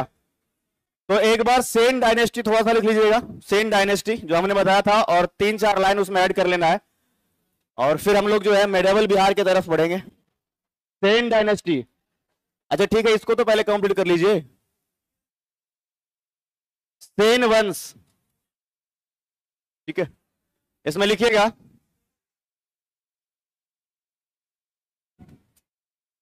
अभी नहीं लिखे क्या? तो पीछे करने का बगल वाले से लिख लो। तुम लोग तो तेज थे जी।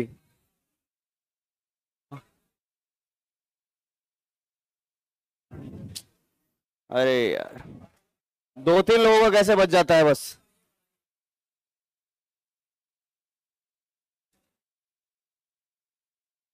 चलो लिखो।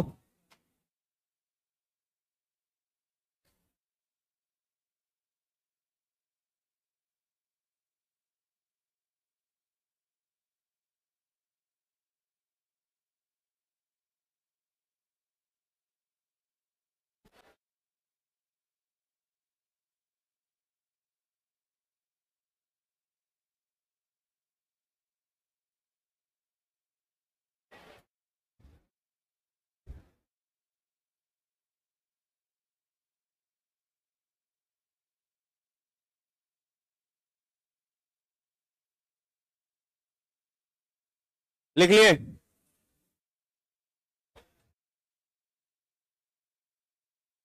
लिखिएगा सेन वंश, सेन डायनेस्टी, और पहला लाइन लिखिएगा, it was established by Samant Sen. It was established by Samant Sen. कहा है जी? 5 नंबर पे। It was established by Samant Sen, Hindi वाला लिखिएगा, इस वंश की स्थापना सामंत सेन के द्वारा की गई थी।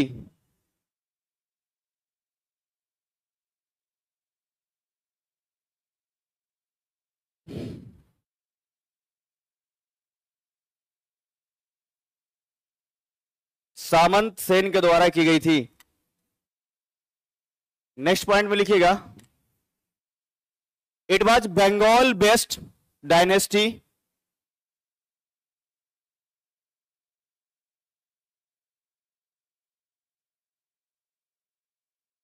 It was Bengal based dynasty, Hindi वाले लिखिएगा, यह बंगाल शासकों पर आधारित राजवंश था।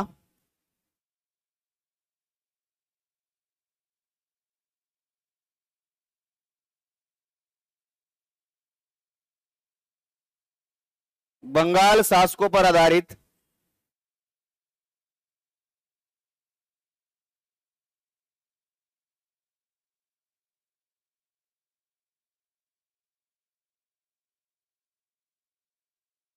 ठीक है। नेक्स्ट पॉइंट, ओके लिख लो।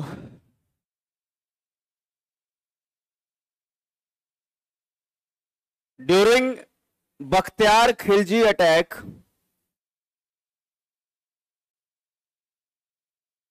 Lakshman Sen was the ruler of this dynasty.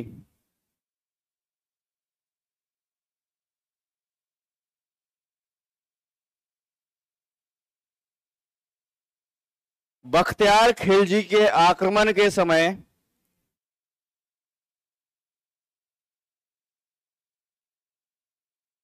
इस वंश का शासक लक्ष्मण सेन था।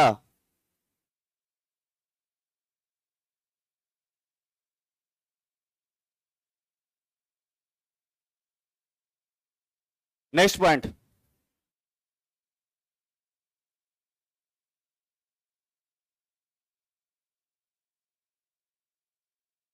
The expansion of this dynasty, empire लिखना, the expansion of this empire, the expansion of this empire was east side of Bihar।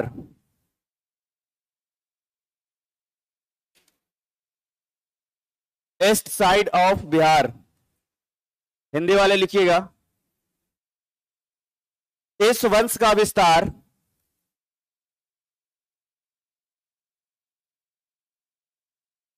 Bihar के पूर्वी क्षेत्रों में था।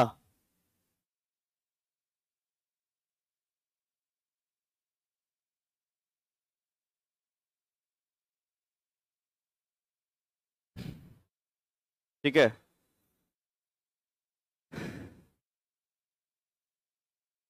नेक्स्ट पॉइंट लिखिएगा, Bakhtiyar Khilji defeated Lakshman Sen, Bakhtiyar Khilji defeated Lakshman Sen and conquered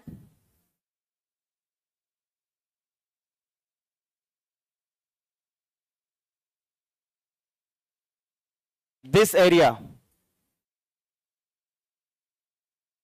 Hindi वाले लिखिएगा, बख्तियार खिलजी ने लक्ष्मण सेन को हराकर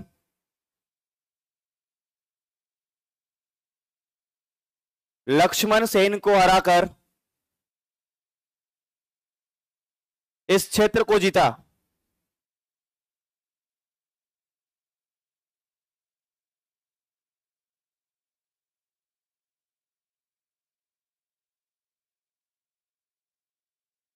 लिख लिए,